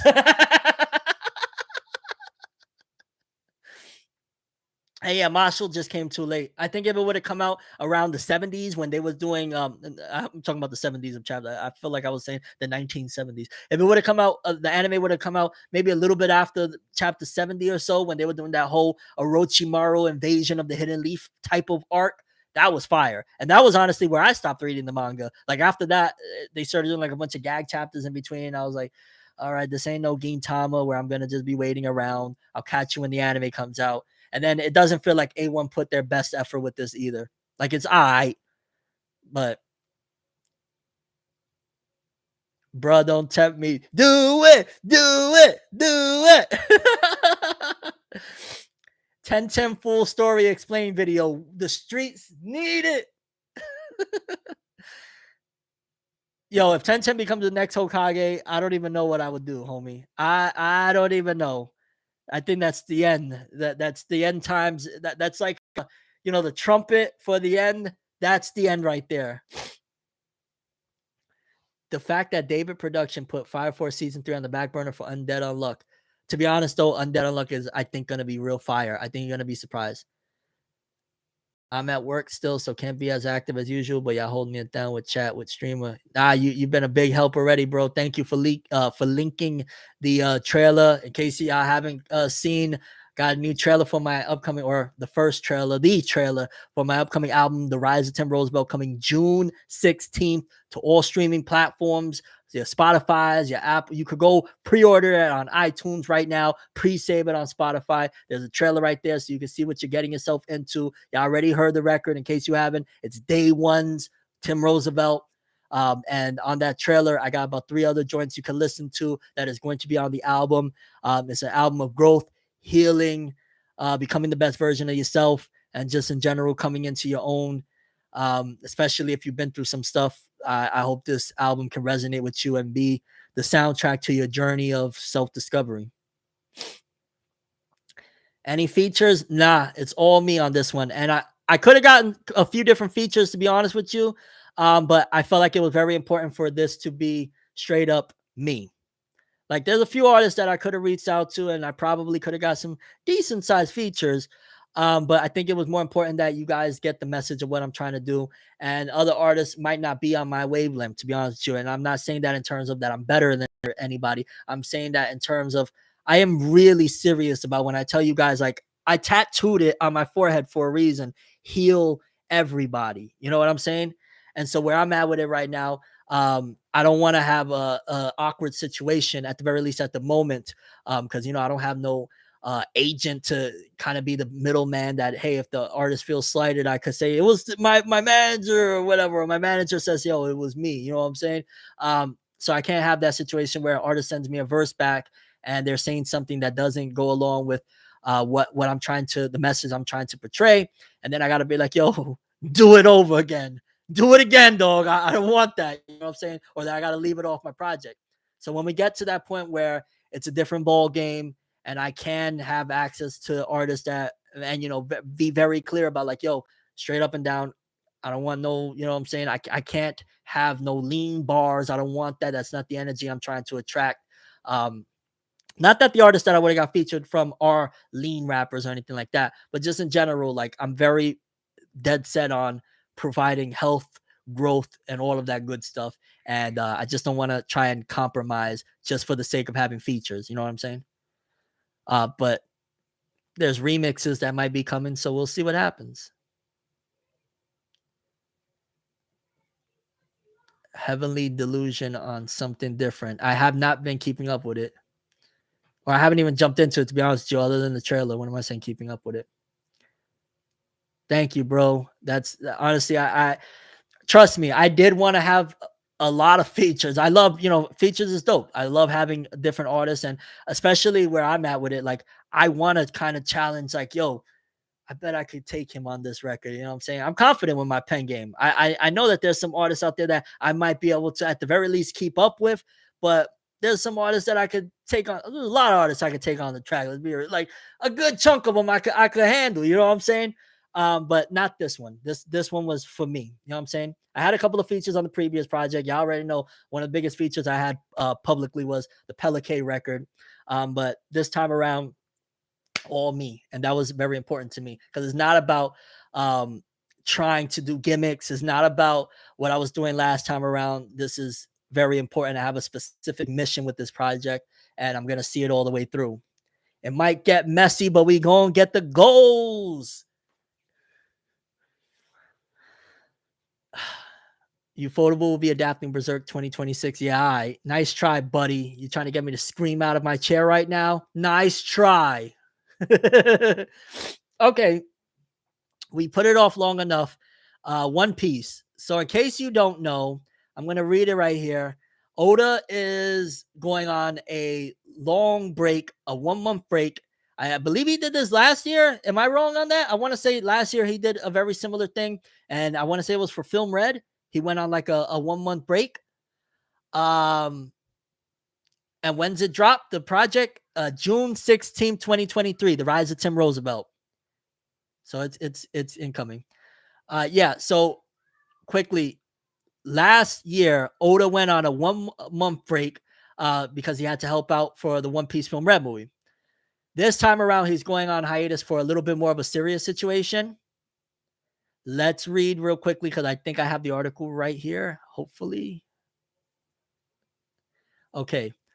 Oda's message. I'm going to have surgery to correct my astigmatism because it is interfering with my work. I have been discussing this with Shonen Jump's chief editor since last year, and I will be taking 4 weeks off. I'll be able to beam out of my eyes. So essentially, Oda is going to be taking a month off for some eye surgery, and it's going to last a month. And that's a little worry. Oh, wow. Oh, wow. First and foremost, thank you, Angel D, for the donation. And that's such a cool little GIF image that they have there for the little image, the sticker thingy majig. But Oda is going on break. And it's gonna be for a month, and it's for his surgery. I ain't gonna lie, that's a little bit scary. That's a little bit scary that Oda's gonna be going on break for surgery because surgeries, you never know what could happen. But I do want to wish him the best. I want to wish him. My daughter's acting up. Oh gosh. um, but what you call it? At the end of the day, I think for the most part, it's gonna be okay. I think considering it's for like astigmatism, I think he's gonna be all right. Let me go check on my daughter real quick. I'll be right back, guys.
That's that dad life, you know?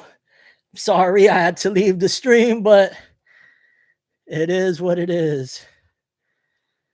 Yo, Drazy, I don't know what you said, but if Max had to put you on notice, that's one of your final warnings, homie. You're going to be out of here. Sorry about that, guys. You know, family comes first. My daughter, I had to make sure she was good. Fornever went to get his belt. You bugging. Nah, she's just fighting with her cousins. But quickly, once again, big shouts out to Angel D. Luffy for the $50 donation. If you got any questions or anything like that you want to ask me, homie, feel free. I super appreciate it. Means a lot to me.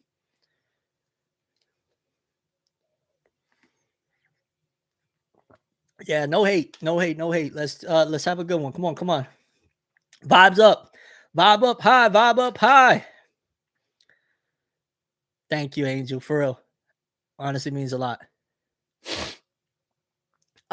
Okay, so back to Oda. I didn't read, which we will read the latest chapter right now. And I think there's still one more chapter that's coming out, right? If I'm not mistaken, there's one more chapter coming out of One Piece before it goes into, the big break. But we will read later on in the stream the latest chapter of One Piece and My Hero. But he's going in for surgery, and what is Drazy talking shit again?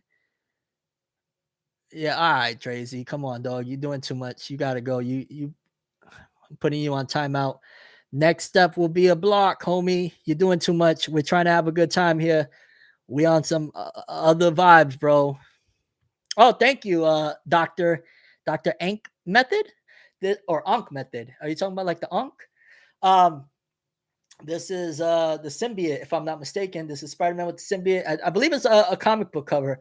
But yeah, I've been on a huge Spider-Man tip, and we'll talk a little bit of Across the Spider-Verse here in a second. Oh, gotcha. Drank method, gotcha. I thought you was on some super woke stuff here, but either way, it's still dope. No doubt.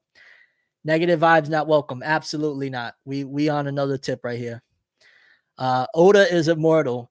I ain't gonna lie, it does get me just a smidge worried, because I hate to say it, and again, I don't want to get on no negative tip, but what happened with Miura a couple years ago, Kentaro Miura, creator of Berserk, passing away, and not even just with that, we've lost a lot of people recently. It just vibes up for Oda. You know what I'm saying? Vibes up for Oda. Hopefully this helps him, the surgery, and yeah, I don't really know what really to say about it because it's just kind of like a little bit sudden. And again, he had a break last time, but it's different this time around. His break last time was, I got to go work on Film Red. They got me doing some other shit over here. With this break is more so along the lines of he's got surgery for stigmatism. Does anybody have any information on stigmatism surgery and what could be the outcomes of it? Anybody at all? Like the worst case scenario? I mean, I'd imagine the worst case scenario could be, God forbid something happens to his eyesight, right? But we don't want that to happen because, homie wouldn't be able to draw. And just in general, I don't want nothing bad to happen to any of these artists because, in case you don't know, mangaka, they live a very, very different type of lifestyle that personally I would describe it as it's sad, lonely, and maybe even a bit of miserable. Of working 20 to 21 hours a day by yourself at a desk. Oda doesn't see his family that often at all. You're just constantly thinking about manga day and night. Oda has told anybody that has joined the staff of One Piece, you got to die for this. You got to be willing to die for One Piece.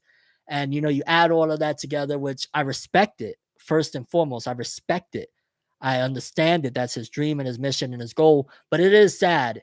And sometimes you can't look at it as, because it's not like he has the capability of saying, you know what, I don't want to do it this week. Like Jump is going to be like, get back in that studio and draw. What do you mean you don't want to do it this week? So there's a difference of having a goal and being able to do it whenever you want and kind of being a slave to the system of Shueisha and Weekly Shonen Jump.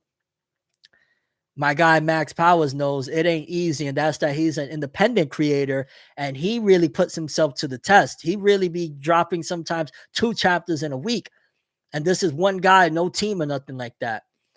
So just prayers up for Oda, man. Prayers up for Oda. I don't want nothing bad to happen. It's possible for him to lose his eyesight, but I would imagine he has some of the best doctors in the world, so he should be fine. I bet Shonen Jump and Shueisha are paying for that bad boy. What's good to everybody on Twitch? Thank you for coming through. We talking right now. One Piece, Eiichiro Oda, Max Power, Shueisha editors say your work. Yo, I ain't gonna lie, man.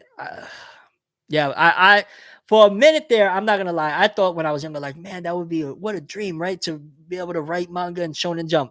I'm good on that. I'm gonna write manga and create manga like I'm doing with my boy. If we ever got to the position, or when we get to the position that we're trying to get to, we still are gonna make it according to our own things. Of at the end of the day, we're living, breathing people. You know what I'm saying?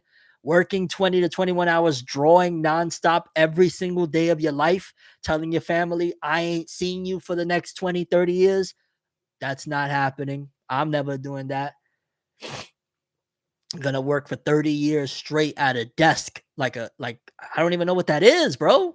He has like the most simulated life of probably anyone out there. Like, what is that? I'm not gonna lie. Thinking about it makes me kind of sad and angry. Like, dog, you live in a wild life. And why do I got my headphones on? I just realized.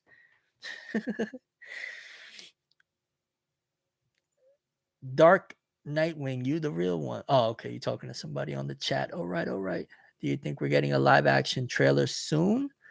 Live action trailer for the One Piece? Yeah, there's been rumors that One Piece we'd be getting the trailer or some more info with some more imagery soon.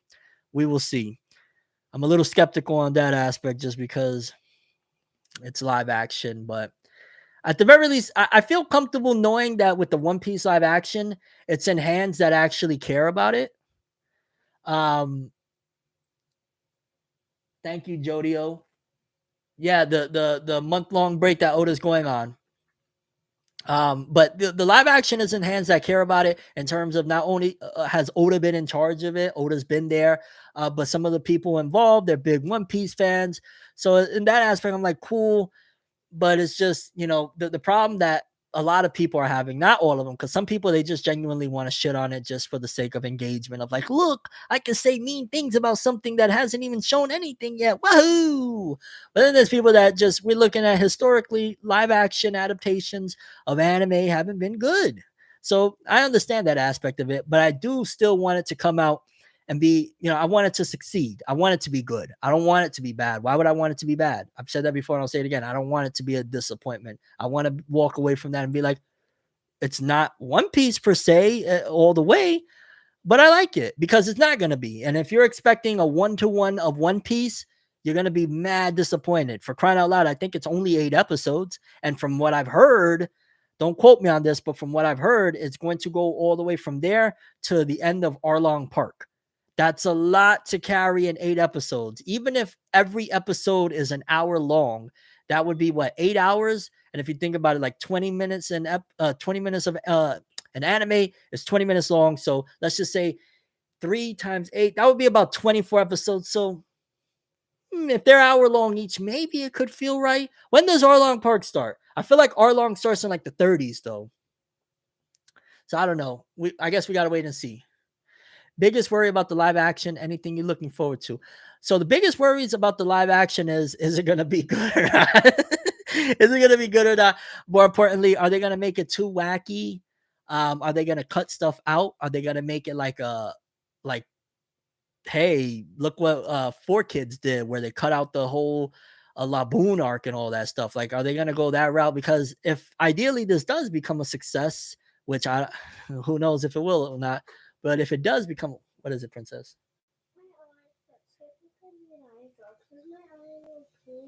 It's just a little bit. Go rest your eyes, okay? I need eye drops for her. I don't got eye drops right now. No, Grandma has some. Well, we'll go ask Grandma in a little bit, okay? Not right now. Go ahead, go. Go lay with KK, go. Is it a yes or no? Later we'll go. It's a yes, but not right now, okay? Go ahead, go. Grandma said, I can't get You are doxxed without Dad's permission. Okay, well then tell her I said yeah. Go ahead.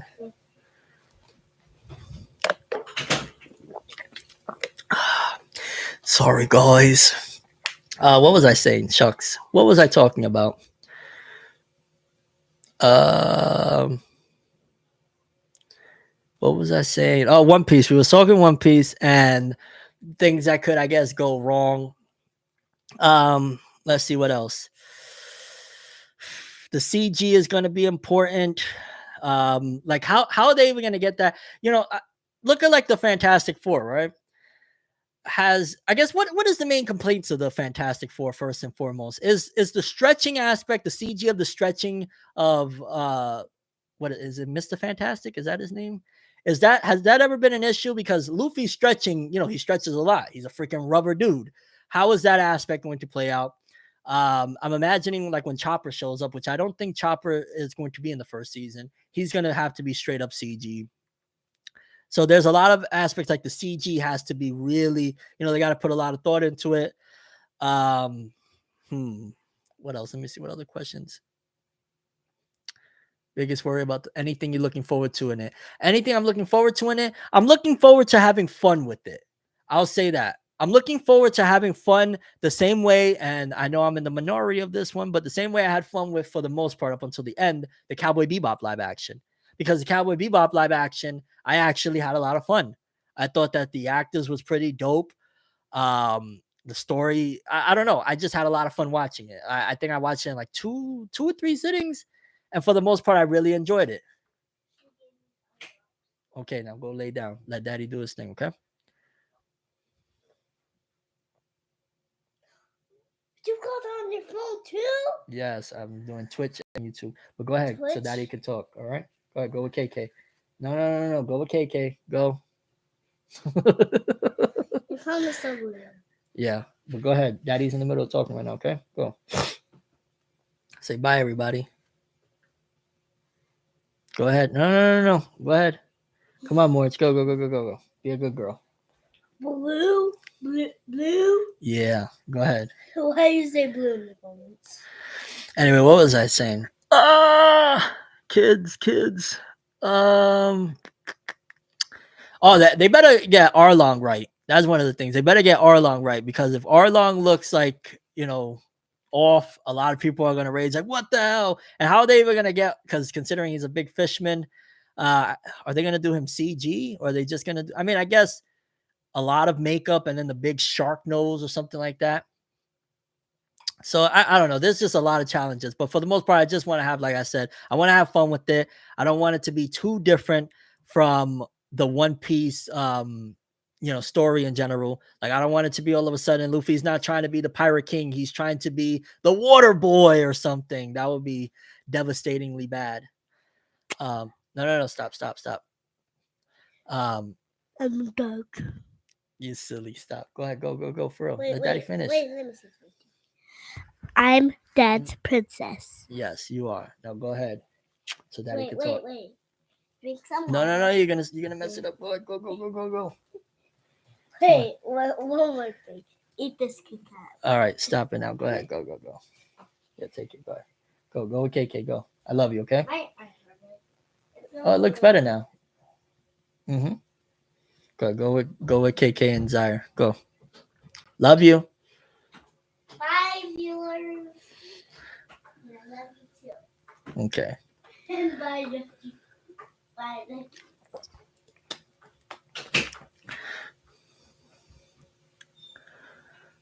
All right. Hey, Drazy, go fuck your mother, Drazy. How about that? Okay. And now you're going, lad.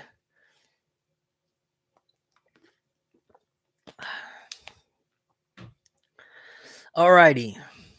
Sorry, I just had to get Guy up out of here. Shout outs to my daughter coming through. That's a regular occurrence here on these streams.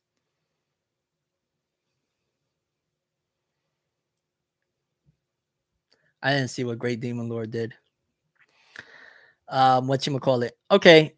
Aside from that, let's see, with the One Piece thingy, Oda's gonna be gone for a month. I don't think I'm gonna supplement it for the live readings, the live stream reactions, or anything like that. Wow. Angel D. Luffy, thanks again. I'm not gonna lie, that's very generous, and I super appreciate it. For people on Twitch, Angel D. Luffy just donated $100 and put "win dad moment." Thank you. How much more minutes? I gotta take a shower. When Daddy gets done, we'll do it. Okay, go ahead. It's gonna be a little bit, but go ahead. Let Daddy finish. Okay, go ahead, take that. Let Daddy finish his thing. Guys, he got a little Spider-Man cow. Go ahead, Morge. Oh. You see that little Spider-Man? All right, come on, hold on. Let Daddy. I'm gonna take you back to the room right now. 1 second, guys. I will be right back.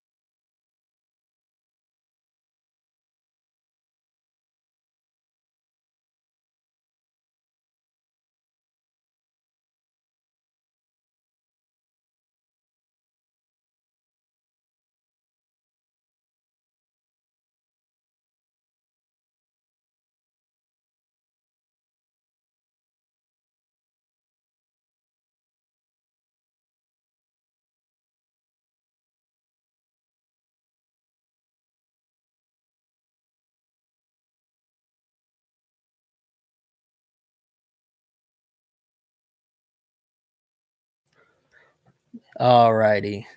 I think we should be good to go now.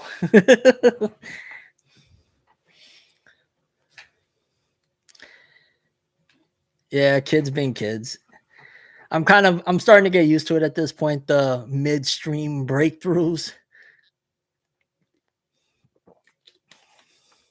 Let's see. Jodio said, kind of sad people were complaining about the break when they have One Piece all year long for 10 years. Shit, more than 10 years. One Piece started in 97.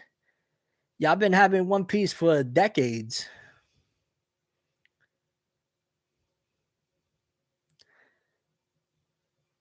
Oh, wait, did I miss? Ooh. And once again, just big shout outs to Angel D. Luffy. Seriously, honestly, you don't know how much that means to me. King Bud, thank you for the member for 3 months. Great father. Super appreciate you, fam. Thank you.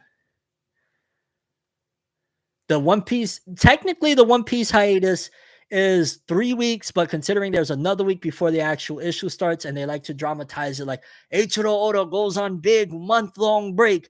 They say month, 4 weeks, I guess, because it's still technically a whole week before the next issue shows up. But it's really that he's missing 3 issues. It takes 4 weeks. How do you become a member? Just go to my channel page and click join. Here, I'll link you because now it sounds like I'm giving you a whole freaking strategy guide to become a member. I got you, fam.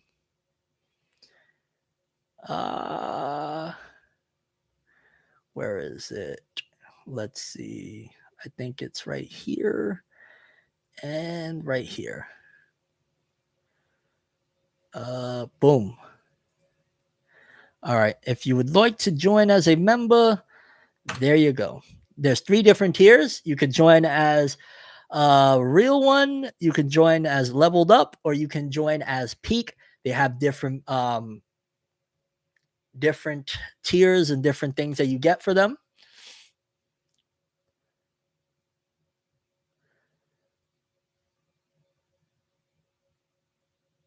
Thank you just in general again, everybody that's been showing up and whatnot. Reverie is a banger so far. Favorite part of Wano. Ooh. Favorite part of Wano. Well, one of my favorite moments, I'm still going to stand on it, Gear 5th. I love Gear 5th.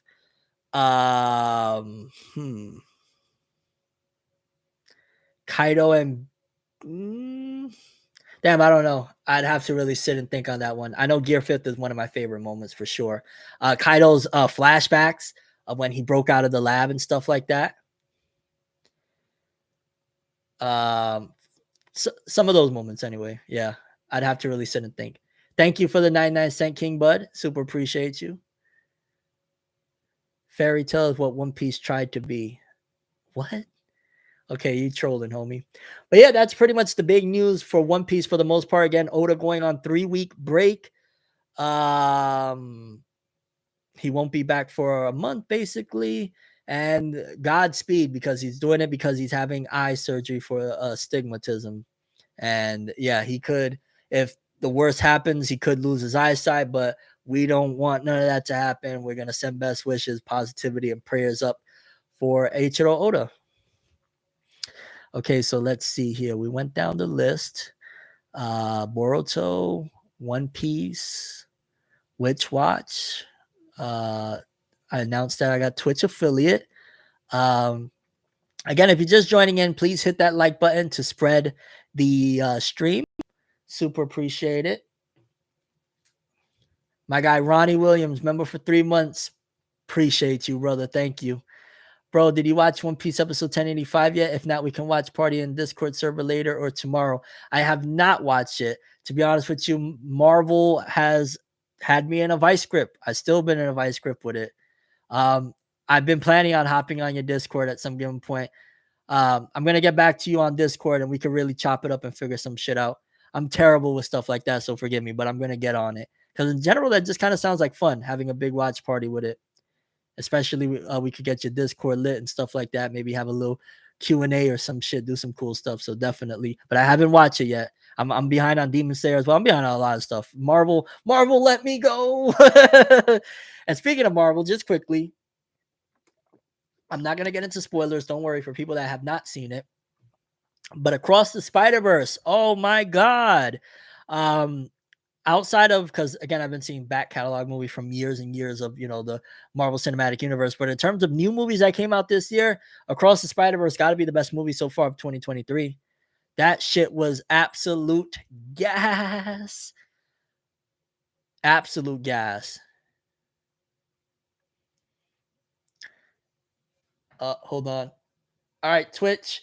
My phone battery is telling me that basically it's had enough. So we're gonna call it quits for the Twitch. YouTube, stay with me. I'm ending the Twitch thingy majig because my battery's about to go out. I will probably talk to you guys in a Twitch only stream here in the next couple days. But thank you for everybody that came through on Twitch. And yeah, see you soon. And super appreciate all the support and getting us to being a Twitch affiliate. Now let's go for that Twitch partner, baby. Yeah. Thank you. Alrighty, so now it's just us, YouTube. It's just us. Jordan Meha, thank you for the $4.99 donation. 10 more days. Please tell people to watch Black Clover movie. We need that anime and this great manga stuff animated. And sorry to interrupt. You're the best. No need to apologize. And shout outs to Womack Skywalker for the level up. Thank you very much for joining as a member under the level up tier. Super appreciate you. I'm gonna have some more videos coming for the leveled up and on members. I got them recorded. I just need to edit them up a bit because I want to put a bit of effort into those videos for you guys. But I got you. And yes, Black Clover. The same day that my album, The Rise of Tim Roosevelt, comes out, June 16th, the Black Clover movie comes out. So you have a companion of a soundtrack for your weekend for that. There's the Flash movie, there's my album, The Rise of Tim Roosevelt, and then there's the Black Clover movie, Sword of the Wizard King. And yeah, it's about to be massively freaking hype. The trailer that they've shown, it looks like they really put their foot into it for the art and animation, and in general, it's about to be lit.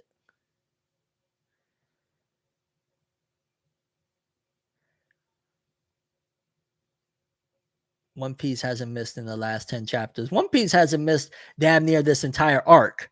Egghead Island has been phenomenal. What do you mean Black Clover is going to flop bad?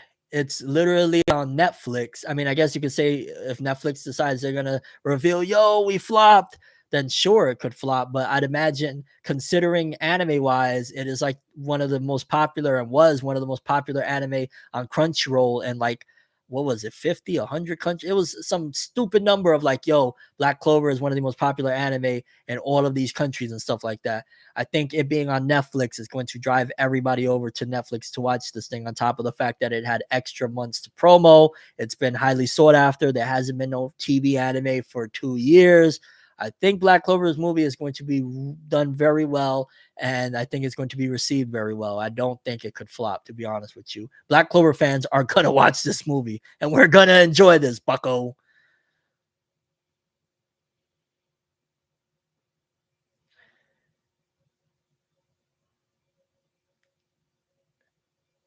Womack Skywalker said, "Bro, I have so much love and respect for you, and I just want to let you know how much I appreciate you. Thank you very much. That means a lot to me. I guess sometimes to a point where you feel like, especially the way YouTube's been lately, I'd be like, damn, I am entering another chapter in my life and I am going after other stuff in my life. But sometimes I'd be like, damn, do people really still, what I'm saying? How much longer are people going to remember me and fuck with me for the anime stuff? I'm obviously going into a different chapter in my life and I'm pursuing music and, it's Tim Rosewell and all that stuff. But sometimes I'd be like, are they going to remember from that world? And of course they are, because that's always going to be a part of my history. It's always going to be a part of me. So thank you for that, honestly. When I get those comments and those messages of, yo, I grew up on your videos. You made me feel like I had a friend with, that I could talk about anime with, all of that stuff. It really does mean beyond what you could imagine to me, because I never would have turned on a camera if it wasn't for me wanting to find that same thing back in 2010, where it was almost taboo to talk about anime because nobody gave a shit and you were just considered a nerd and a lame. And I was seeing in my environment, it kind of ties all into the music aspect as well. I just started seeing in my environment a lot of the people that I was hanging out with, they started getting into drugs very heavy. I started seeing like, yo, it's just getting drunk every weekend. That's not life. What is this? And I wanted to just find people with common interests that I could nerd out with about these Japanese cartoons and comic books that I was so much in love with. And, led me to you guys. So the same thing of how some of y'all be feeling like, yo, you helped me when I needed somebody to just talk about anime with or hear them talk about anime with. I needed people to help me in my situation, and I wanted to find people, and I was one of the people that really helped to get things going to where, look at where anime and manga is at right now. I'm not saying that I was responsible for it, but I definitely played my part in making a lot of people that they felt like outcasts, like, oh, I'm a nerd, I'm a geek, I'm a dork. And we all was like, yo, well, okay, you're a nerd over there, you're a geek over there, you're a dork over there, I'm a nerd over here. Let's all be friends. Let's all talk about what we love. And united we stand. Shout outs to all my nerds, geeks, and dorks. We're winning. We up. You know what I'm saying? We vibing up, baby. Nerds, geeks, and dorks unite. It is what it is. If we corny together. That's just what it is. You've been a big part of the anime community for years, bro. You make the stamp on this earth, and for a lot of us, for real, dog. Thank you, bro. Day one's pioneers. This is for my day ones. Gotta be clear. Still moving on, baby. But I wish you was here. We out here.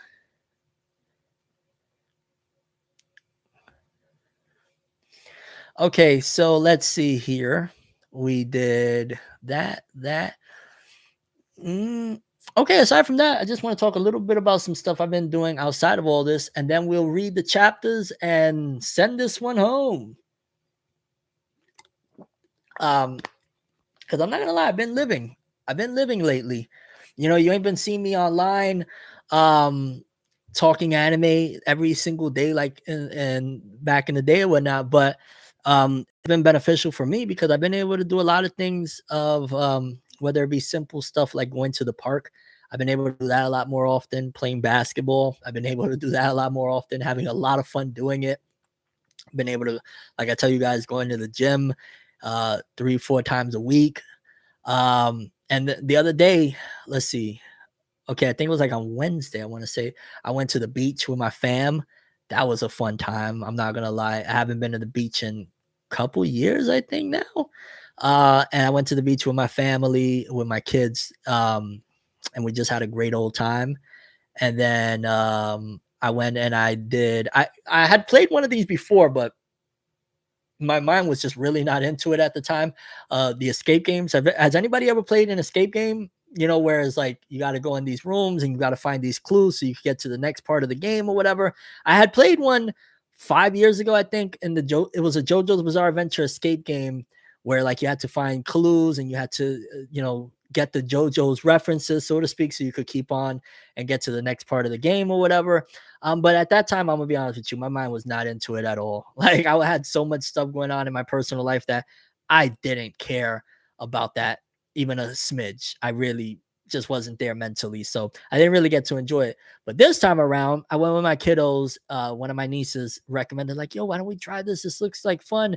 And we went to do like a mystery mansion escape room, where it's basically like they put you in this room and like it's like real dark and you got to go and find all these clues, and then once you open this door you go to another room, and in the next room there was like a piano, and it was just freaking crazy. And I'm not gonna lie, I had so much fun. I didn't realize how I really like this. Escape games are freaking fun as hell to me. It's a challenge, it's creative, it's something different. That is something, if I could make it ideally to my liking, I wouldn't mind opening up a business of having an escape games, because that is just fun as hell. I had so much fun doing that, going through the clues, trying to figure out how to open, because there'd be like three different locks and you got to find all the clues to get the numbers so that you can open up the combination lock. And then they will have like these books and you got to open up, like, it was just, everything about it was just so much fun. And you're never really gonna know if you rock with something unless you actually give it a shot. Like, one of the things, and I feel is at the detriment to a lot of people, is being closed-minded. Like, I'm sure there's a lot of you out there watching right now that you probably only watch and read anime and manga and maybe one other thing here or there, but you're really locked into your anime and manga world. And I'm here to tell you that you're really doing a disservice to yourself. And I'm saying that from experience of being locked away from any other sorts of entertainment, doing anything else, just always anime, anime, anime, anime, anime. And I missed out for so many years. And I feel like just now that I'm breaking away from being in that mindset, I'm like, yo, man, I missed out on like 20 years of, what is it, 20 years? Damn near, it feels like 20 years, maybe 10 years. So, or 15 years, whatever, of Marvel movies. And I love them, man. I'm having the time of my life every night. I've been having for the last couple months. I've been catching up on, oh, so this is the Thanos guy everybody's been telling me about. Oh, this is why everybody's been saying that the Marvel Cinematic Universe is peak. Oh, and if I didn't break away from just being closed-minded of I'm only watching and reading anime and manga, this is the only thing that I like, I wouldn't be experiencing them. If I didn't break away from just every day, all I'm thinking about is doing videos and YouTube and videos and YouTube, I wouldn't have gotten to the point of checking out this escape room and realizing this is something that I like to do. This is fun. Being closed minded is very detrimental to somebody's experiences in life. If you are closed minded, you're going to miss out immensely. And I'm telling you this because, yeah, you probably already know the, like, yo, being closed minded isn't a good thing. You don't understand how much of a bad thing it is to you and how much you're missing out by being closed minded. Like, the whole thing of that, they almost making it like, they kind of do a reverse psychology in a way of like, yo, go touch grass. And because people tell you go touch grass, maybe because you stay at home a lot or whatever, you even more so going to be like, fuck them. I don't got to go outside and go touch no grass. Who the hell are they, right? Go outside. And I'm not saying that I'm saying that in a way of somebody that cares about the person that is listening to me saying this right now, and they don't go outside that often. Go outside. I don't care if it's a walk around your block. I don't care if it's to go sit in your car for 20, 30 minutes, whatever it is.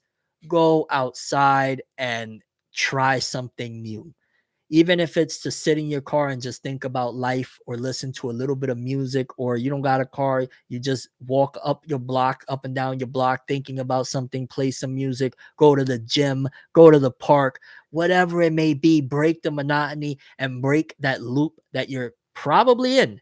You probably think to yourself, and maybe, and again, I'm talking to very specific people that might be out there listening to this. You might feel like sometimes every day feels like the same day. You wake up, you do this, that, and the third. You watch this, that, and the third. You stay up doing this, that, and the third. You go to sleep, rinse, recycle, repeat. The key to getting out of that funk is doing something that you're going to feel maybe a little bit uncomfortable. Maybe you're going to feel embarrassed. Like, people are going to look at me as I'm walking up and down the block. People are going to question, why is he sitting in the car? They're not you. they're not feeling what you're feeling right now. Who cares what they think about those things? Because you're the one that's feeling that monotony. You're the one that's feeling that cycle that you can't break out of, obviously within reason, of course. Like, I'm not saying, especially like if you're in a bad neighborhood, don't go outside and get your ass robbed, please. I'm not sending you out to get hurt. I'm saying that try things, healthy things that is going to benefit your life. Maybe you constantly eat McDonald's every single day. Try Burger King. Try cooking something at home. Try having something at the crib. Just break the monotony. It's been, I don't even know how long now since I've had any McDonald's. It's been, I don't know how long now since I've had soda. It's been, I don't know how long now since I stopped smoking and all of that stuff. Like, I've left a lot of shit behind me. And one of the things that allowed me to do that is recognizing, fuck, I'm stuck in a loop. Like, just think about that. You can literally, right now, a lot of you watching, you're probably stuck in a loop. You probably don't know how to get out of it because you feel like a lot of these mental pressures of, damn, but if I do this, this is going to happen, whatever. Sometimes you got to take the risk. And if some shit kind of gets shaky, then you just take care of it when the time comes. But you can't allow yourself to continue on, because that's how you're going to get stagnant. And that's one of the recipes for being miserable. If you don't break out of it, if you don't look and realize the algorithm of your life, that of how it's set up, of you wake up in the morning, maybe the first thing you do is you hop on your phone, you look at the timeline, some shit is going to get you depressed on the timeline, guaranteed. Then you're going to be like, damn, what do I do with myself? You might get something to eat. Boom, you're going to pop on some anime, and your day is just going to keep on and on and on and on and on. If you go to the front and you sit and you think for a little bit, that right there is the first change. If you do something ridiculous, maybe you're alone in your room, who cares? Nobody's going to see you. Go freaking dance. Go do a run, jump, kick, and a punch into the air. Right there, you just broke the algorithm of what you do on a daily basis. You just broke the loop that your life has been set in. Trust me, because I was in a downward spiral of a funk. By no means am I where I want to be right now, but I know I'm on the path. I know I did everything I possibly could to get out of that. Because there was a big points in time that even if I was talking about anime and manga, I was miserable. I was miserable because I felt like there was no way out. And damn, did I reach the climax of my life? Is this all that my life is meant to be? Of waking up and sitting in front of the computer, doing videos and researching for videos all day, all night, go to sleep, do the same exact thing. It made me miserable. And I'm sure there's somebody out there right now that's feeling this exact same thing of, damn, how do I get out of this? I'm so sad. I'm so tired of being sad. I'm sick of being sick of being sick of being sick. How do I break out of this? Do some ridiculous shit. No, who cares, man? Whatever it may be, as long as you're not hurting nobody, as long as you're not doing nothing that consciously you're doing some fucked up shit, go do you. You like music, go buy a little $30 record player and a record or two. You just switched up what you do. You don't like how you got so much, I don't know. For me, it was a big thing of like waking up and going to sleep, and every single day of my life, all I see is anime and manga stuff all over. And I took care of that. Like, okay, no more. Like, I love anime and manga, but I don't need to be bombarded and surrounded with anime statues and plushies every second of my life. And that was one of the things that, okay, it helped me to change. Some people probably be like, yo, why you got these boring ass, like you just got curtains, you got like bottles of water right there.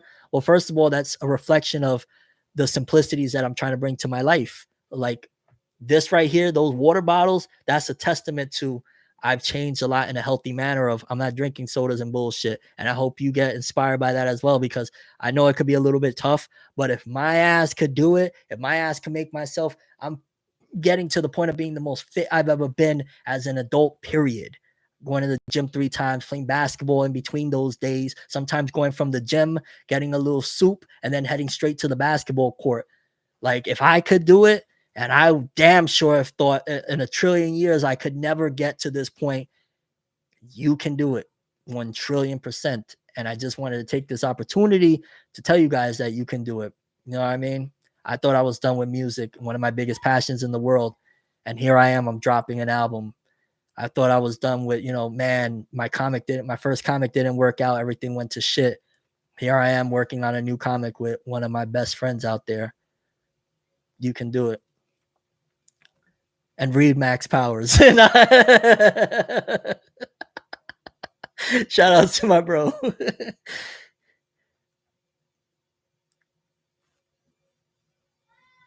What's going on with One Piece? It's going on a month break.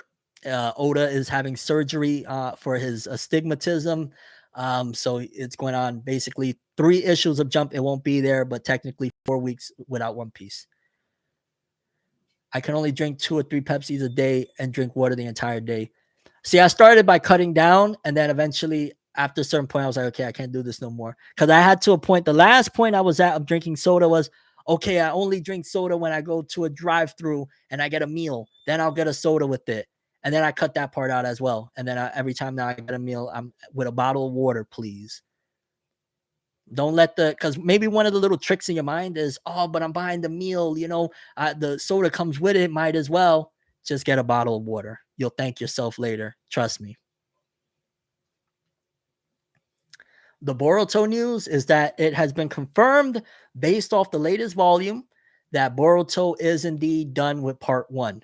We're headed into the time skip, more than likely with the very next chapter.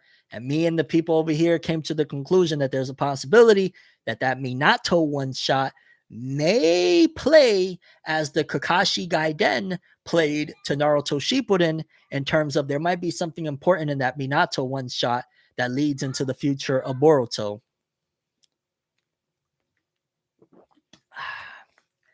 And with that being said, let's read some manga because my daughter is waiting for me.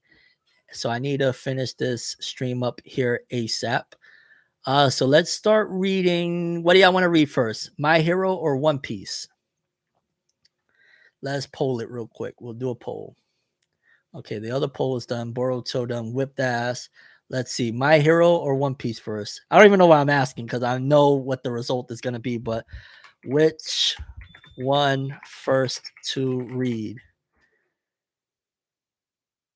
My Hero or One Piece? Let's see. My Hero was decent. Oh, snap. Max saying something nice about My Hero. What unforspoken? What times are we in right now? Yeah, I figured One Piece was going to start whipping tail immediately. Read One Piece last. Trust me. Read One Piece last? What is it, like save the best for last type of thing? ForneverWorld, how do you think One Piece will end? I know you have the answers. The way One Piece will end, Akainu will get a fucking life. No. I don't know, man. Oda is one unpredictable dude. I could predict a lot of things in a lot of series, but I mean, other than like the basic stuff that I could tell you that you already could put 2 and 2 together, I don't know, man. I think there's a possibility that Buggy might actually be Pirate King for a period of time, and maybe another time skip happens to where, Luffy is like, how can you say this? The Messiah returns, so to speak, and Luffy becomes a true Pirate King or something like that. Or Blackbeard could be Pirate King as well for a period of time. Inevitably, in the end, Luffy has to be Pirate King. God damn, Small Bento Sakura said My Hero Academia smells. Homie said My Hero stinks. All right, so let's hop into reading this One Piece. Ronnie Williams. I was gonna save it for last, but I did that last time where everybody voted, and then I said, "Oh, now I'm gonna go with my own judgment." So with this one, we're gonna switch it up. Okay, One Piece 1085. The death of Nefeltari Cobra. Okay. Let me link it in the chat before we carry on. And actually, real quickly, I'm gonna link it in the chat. You guys pull it up. I'm gonna go check on my daughter real quick again, and then we'll get this bad boy started and wrap this up with reading One Piece. I'll be right back.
Alrighty.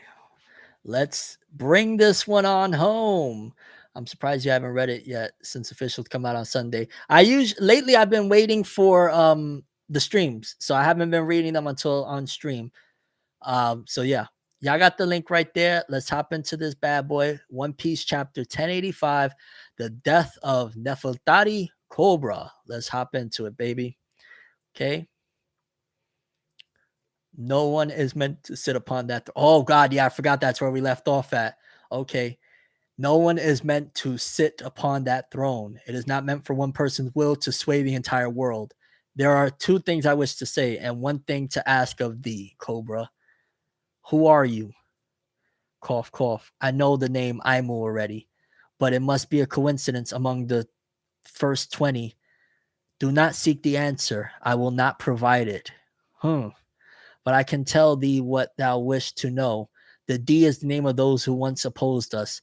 Those who bubble up from every corner of the world bearing the D are nothing but empty husks, ignorant of the meaning of their name. However, the recent developments has its roots in Queen Lily's great mistake of 800 years ago. Mistake, as does the curiosity of the scholars rummaging after the void century.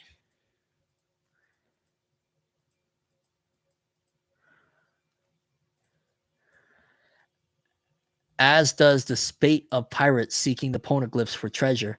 If not for Lily's mistake on that fateful day, the loathsome relics called the poneglyphs would not have been scattered across the world.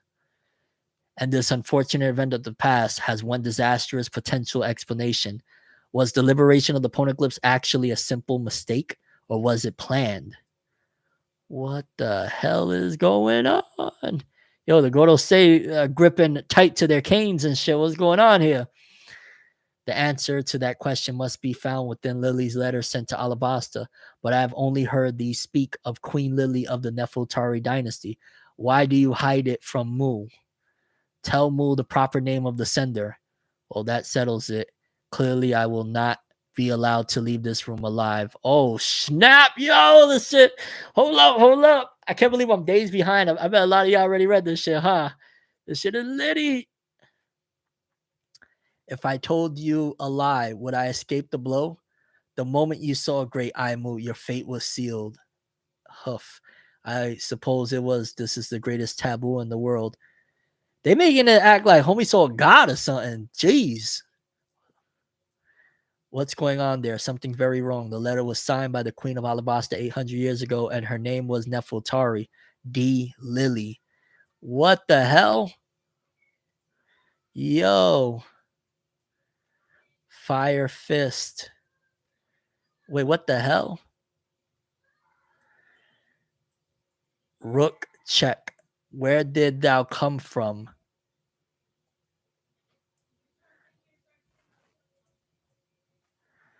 Huff, huff. I would have liked to take all of you down.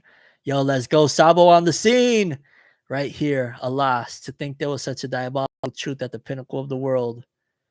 Cough, cough. You're Luffy's brother? So Sabo, they blame Sabo, but Sabo was the homie that came to save him. He's something the opposite of God. You would save me despite being a revolutionary? Our real enemies aren't the kings, it's those guys above you. How do you know Luffy, though? He saved my life. Sounds like Luffy. I love how Oda ties it all in, baby. Alabasta connects to Sabo. Let's go. You can escape on your own. It's too late for me. Put me down. No, I'm saving you. I realized something today. You must not die here. Send a message to Luffy and Vivi. Luffy and Princess Vivi. Tell them that we also bear the D. At last, I see a way forward for Alabasta. Is it a fluke? You guys both have a D in your name. You're right. Well, I don't care what my name is. You want a D, Sabo? Pause. Debo. Debo! That's not where it goes. Yo. King Cobra. The poneglyphs must be, what is it? Must be collected. Bear the flag of the dawn against something world. Nefeltari D. Lily. I'm counting on you, Sabo. King Cobra, you must survive. Who's there? Yo, this chapter is bugged out. He got whacked. I can't believe it. Cobra's dead. I hated the guy, but I ain't so low that I'd celebrate it. I just had to see that, didn't I? I just had to learn the truth of the darkness in the government. I didn't want to know who was what, who was that. My life is over. In the round table council room, it seems King Cobra and King Wappo are late. I've just gotten word that they wish us to proceed without them. I suppose Cobra's impassioned speech left him tuckered out. Well, he must be satisfied with the ruling on the 7 warlords. Let's finish up the rest of our itinerary. As for the independence of the 4-nation alliance in the North Blue, Shirahoshi, the meetings will soon be finished. Let's go and wait at the Red Port where those fools won't come after you. This shit is sick that Shirahoshi still has to stay here. I would have been like, yo, can we get the fuck out of here after what the hell they was doing to her? I wish to say my goodbyes to Princess Vivi before we leave. Where could she have gone? What do you think you're doing kidnapping me? Untie these ropes. Who ordered this? Guest room, Pangea Castle. I'll tell the entire world about what's happened here. You're too honest for your own good. Khalifa. Is that homegirl? Jabrar, Cypher Pole, Agent Zero. They were from CP9, right? What kidnapper is going to let you go after a threat like that? Headstrong woman. I don't think you're getting out of this one, princess. You'll go down as missing and end up as someone's pet. Wow. Is Shirahoshi safe? Huh? You're worried about someone else, right? Now, sounds like another incident happened earlier. But long story short, she's fine. I'm glad to hear that. The guys who walloped the celestial dragon trying to abduct the mermaid princess were followers of Straw Hat Luffy, named themselves Loud and Proud. Now the square is in an absolute uproar. Over in the land of the gods, Fujitora helped the revolutionary army free slaves, and Ryogyuku snapped and turned on him. This revelry's been something else, man. I need to do something, be someone's pet over my dead body. Facts. Shit is getting cray-cray. Help me! I didn't see nothing! Wappo, out of my way. That's it. Clear the way. I ain't getting caught. Choppa. Oh, yeah, they got all of CP9 as CP0 members. What was that? King Wappo, right? Hey, wait a sec. Vivi's gone. What the? Oh, honey poo, I've been looking for you. Where have you been? And who is that young woman with you? Wappo, where are you going?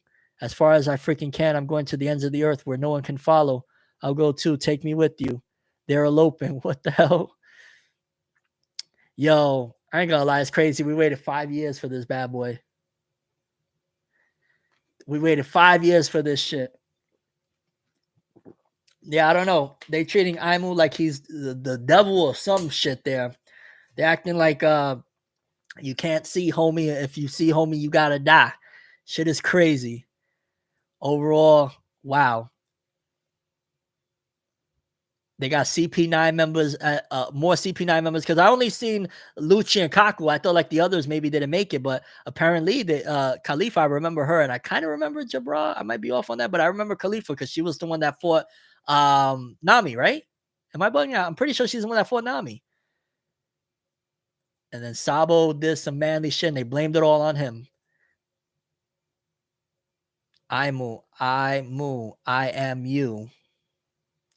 Are they making that movie canon the Reverie one? I don't know.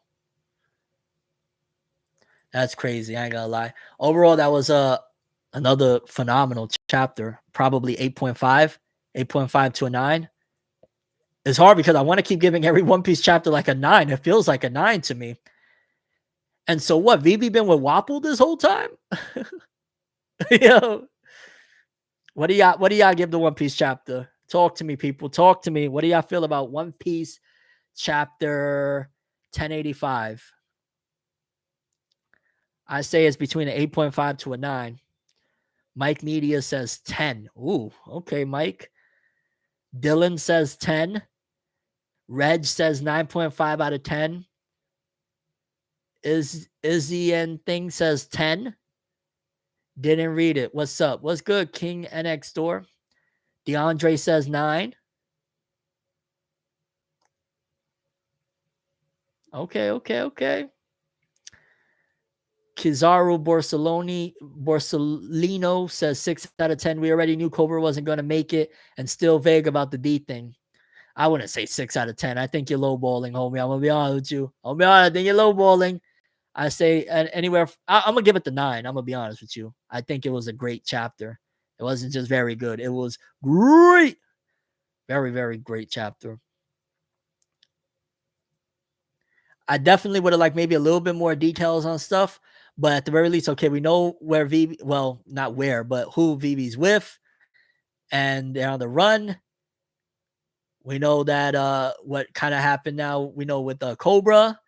We know that Aimu is even more of a dastardly motherfucker than ever, even though we kind of already knew that because homie sniped an entire island, Leloucha, ripped to Leloucha, trying to get to Sabo. And they're treating him like he's God. Basically like, yo, you see me, you're out of here. It's crazy. All right. Let's go to wrap this bad boy up because I do got to get out of here. Let's read My Hero. Let me link it real quick. There you guys go. This is My Hero chapter 390. Shoot, I don't remember where we left off at, but I'm pretty sure it was maybe. Oh, no. I know where we left off at with them saying the Todoroki family are the 5 wieners. So let's see if the 5 wieners can get it together in this one. It says 16 pages, so about 14 pages. Okay, let's read. This is as far as I can escort you. Thank you, Ida.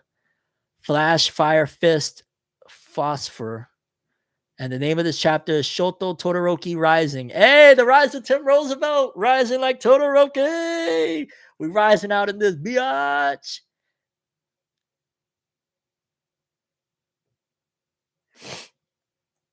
Alrighty, next page. Horikoshi snapping on that art again. I can't believe it.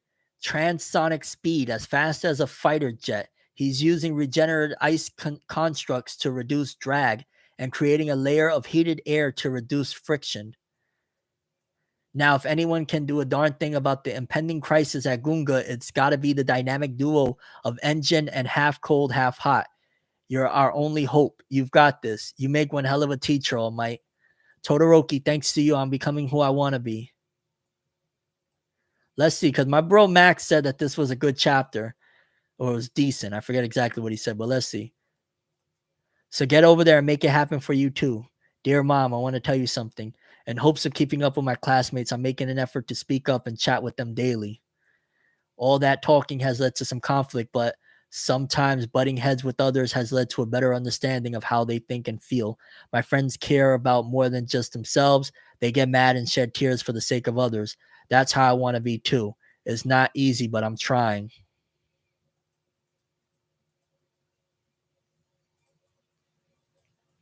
It's like everything is flipped around upside down. My origin as Toya and Dabi. If it was so simple a thing, if only we butted heads like this sooner. I feel like it kind of feels very Obito-ish with Toya right now. There are still arguments I want to have and things I want to say. Great Glacial Ajir.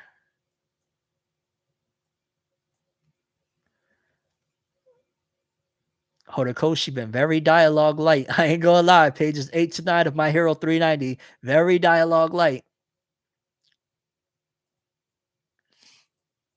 Hoof. Our whole family is here. Well, not great, but maybe it's for the best.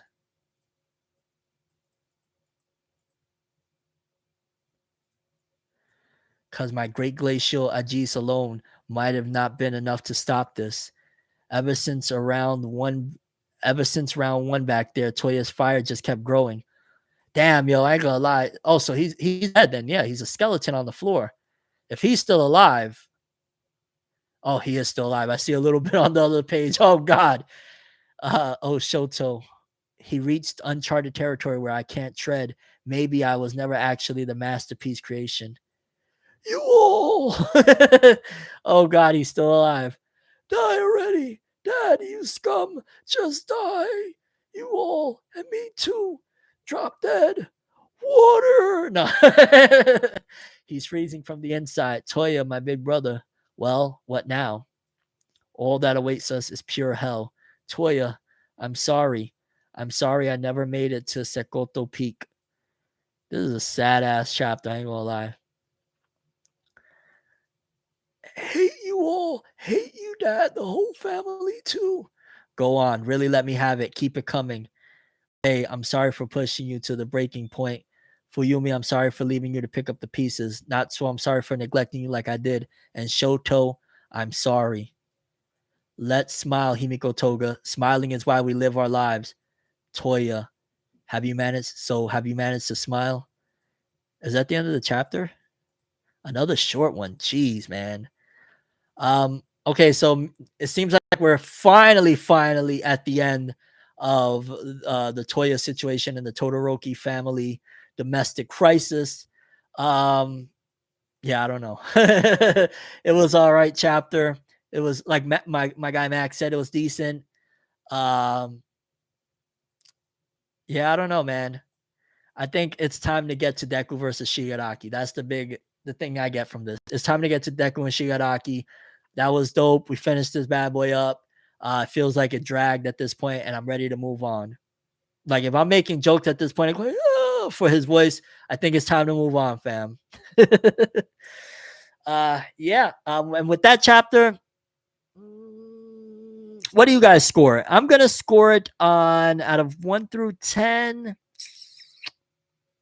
7.5 ish, about 7.5. It was good.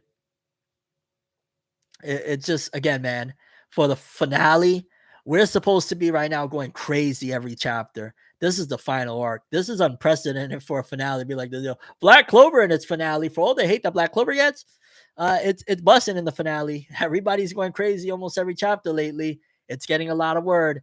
This one is just kind of like, it feels like it's a whimper. I don't know, man. It was good, but I got it at 8 out of 10. I really like chapters like this. It was good, but I don't know, bro. I think the anime will do this part more justice. Yeah, look how Oda's writing Egghead. Every chapter we're coming in here screaming, oh shit, oh snap.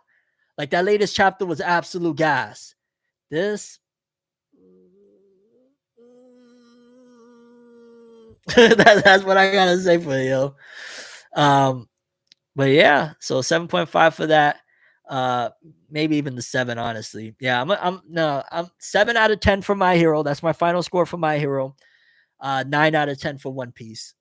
There's levels to this. I heard Marshall's manga has been lit lately. I hope so, considering that, yeah, it feels like Marshall ain't doing it. But yeah, people, we reached the end of the stream. For the one time, if you haven't, please go check out the trailer for my upcoming album, The Rise of Tim Roosevelt. Is the pinned comment up there, pinned message up there. Album coming out June 16, 2023. I'd like to thank everybody that supported me with the donations. My guy, Angel D. Luffy. Once again, super thank you for the $100 donation and the other donation as well, and just your support in general. And everybody that showed up, my guy Ronnie Williams, my brother Max Powers, Siobhan White, and just in general, everybody that's been showing me mad love. Thank you so much. I'm going to head up out of here. But this has been another pleasure. And yeah, Tim Roosevelt signing out. Have an awesome one. Peace.